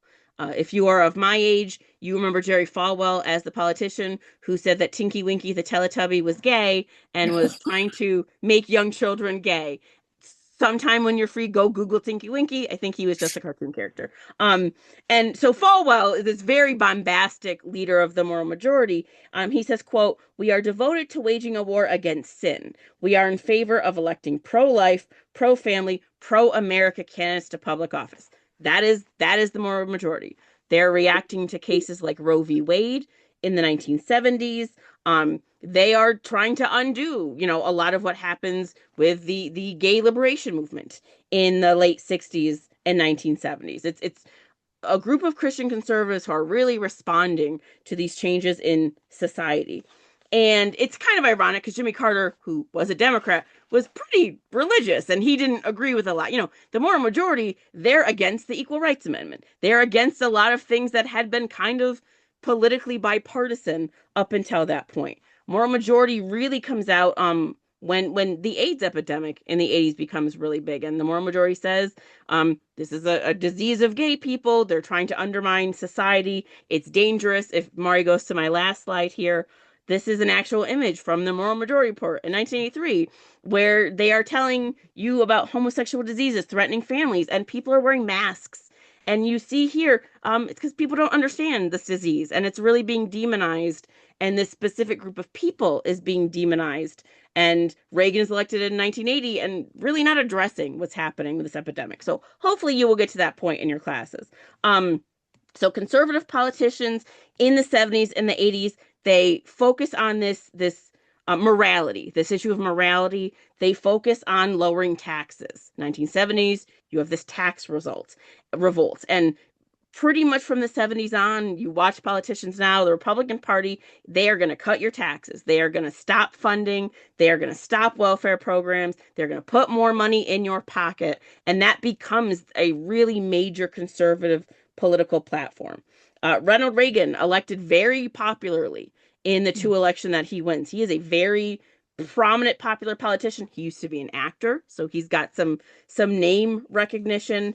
And Reagan also is kind of against all of these things that Nixon was against. Reagan implements significant economic changes. This one I would say you go read about Reaganomics in your textbook. Reaganomics is a policy where taxes are going to be lowered. He says it's going to spur economic growth. And the big major point of that is trickle-down economics, where if you give tax breaks to the people on top, the benefits are going to trickle to the people on the bottom. And, spoiler alert, in the long term, if you want the people on the bottom to do better, you cut the taxes of the people on the bottom. Rich people buy yachts when they get tax breaks. They don't really invest it into society in the way Reagan is promising. So the rise of conservatism leading up to this election of Reagan in 1980, it's really a response to these liberal revolutions in the 60s and 70s. The government is going to focus much more on these tax policies and these conservative morality arguments. That was fast, but I would encourage you. Election of 1980 and Reagan does come up pretty regularly on the test. So Reagan is promising, conservative politics in action, and that is a real feature of this rise. All right, that was pretty fast. Right. Thank you so much. So thanks for sticking with us a little over time. We apologize for keeping you that long. So on Google Classroom, I put up a couple of like worksheets. One is going to be pretty easy to figure out. It's like a bunch of events that happen in a particular decade, and you're just writing in like what decade that is. The quotes, I don't have a key up there for you. So you can just like Google the quotes. But they make really good practice. Kind of like that's why we put some of the quotes on there on this session in order for you to kind of familiarize yourself with those quotes. So we wish you the best of luck for your coming couple of weeks and for the exam. And if you have any like real quick questions, please unmute yourself or throw that into the chat. Yeah, and thank you very much, Marion and Sarah, for a beautiful teaching today. And the kids, please, last opportunity for you to ask a question. Like that Jeffrey's trailing the Great straight fives in fives. the chat. That's what we want to see. Good. Like we are rooting for you. High We're pulling fives. for you. Yeah. Love Yeah. it. So, You're very welcome. yeah, probably our kids are thinking about the questions. So I like to take a moment to reflect on our program actually. So first, I'm so proud that we have created this program. I really enjoyed this program very much, and I believe this program have helped our kids and families a lot. And I'm also very proud to have worked with such an outstanding group of teachers, Mary, Sarah, and Paula. And you are the best teachers in the US. I truly believe. And thank you so much for your dedication, your wonderful teaching, and thoughtful resources, and all the effort you have put into supporting our students. Thank you so much. But most of all, I'm very proud of our students. Seeing your engagement in class and your improvement in the performance has been truly rewarding. And yeah, I'm so proud of you. With the official AP exam just 3 weeks ago, I hope all of you will make the most of this final stretch. Please stay focused, keep practicing, and do your very best in the official AP test on the 8th of May. And please let us know if you still have any questions in APUSH learning or in exam. And we are always here to support you every step of the way. And yeah, let me know your experience and your feedback on our program. I will send all kids a very short survey this evening that will take you just 1 minute to finish. And also, when your AP scores are released, we would love for you to share with us. Yeah, thank you again for your hard work and your commitment. So, yeah, kids, if you still have questions, now our experts are here for 1 more minute.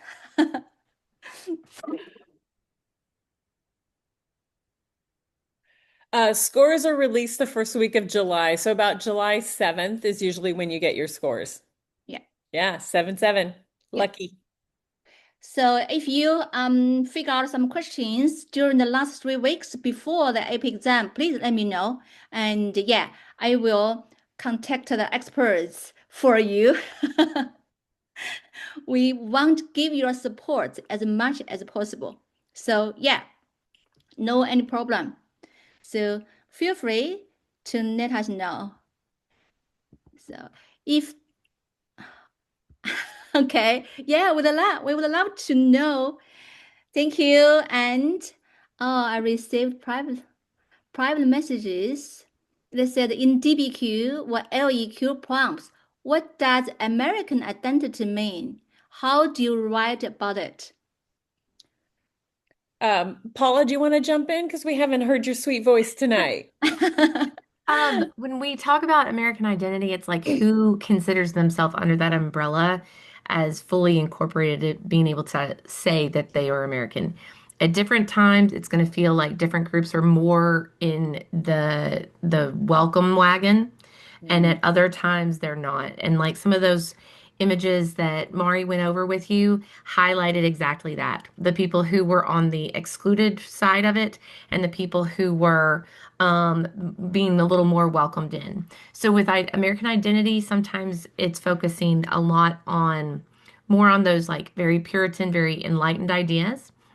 Sometimes as it goes through, you're going to see that it focuses on the expansion of those ideas to other groups of people. And then it becomes more about the progress and potential. And so the American identity of seeing something even more idealistic and what it gets to today is more, not more of what it is, but what it can be. And so, yeah, I hope that helps a little bit. There's kind of these waves of it. And I could always suggest books for you, but that's for after the AP exam in this summer. Thank you, Paula, for answering this question. And so, yeah, now it's 7:15, and I'm sorry to keep you all here for longer time. Yeah, and if no questions anymore, yeah, Kate, you can go. I know you are pretty busy, and we are waiting for your good news. And thank you, and good night. Thank you guys. Good Mhm. luck. Have a great Bye. test. Thank you. Bye-bye.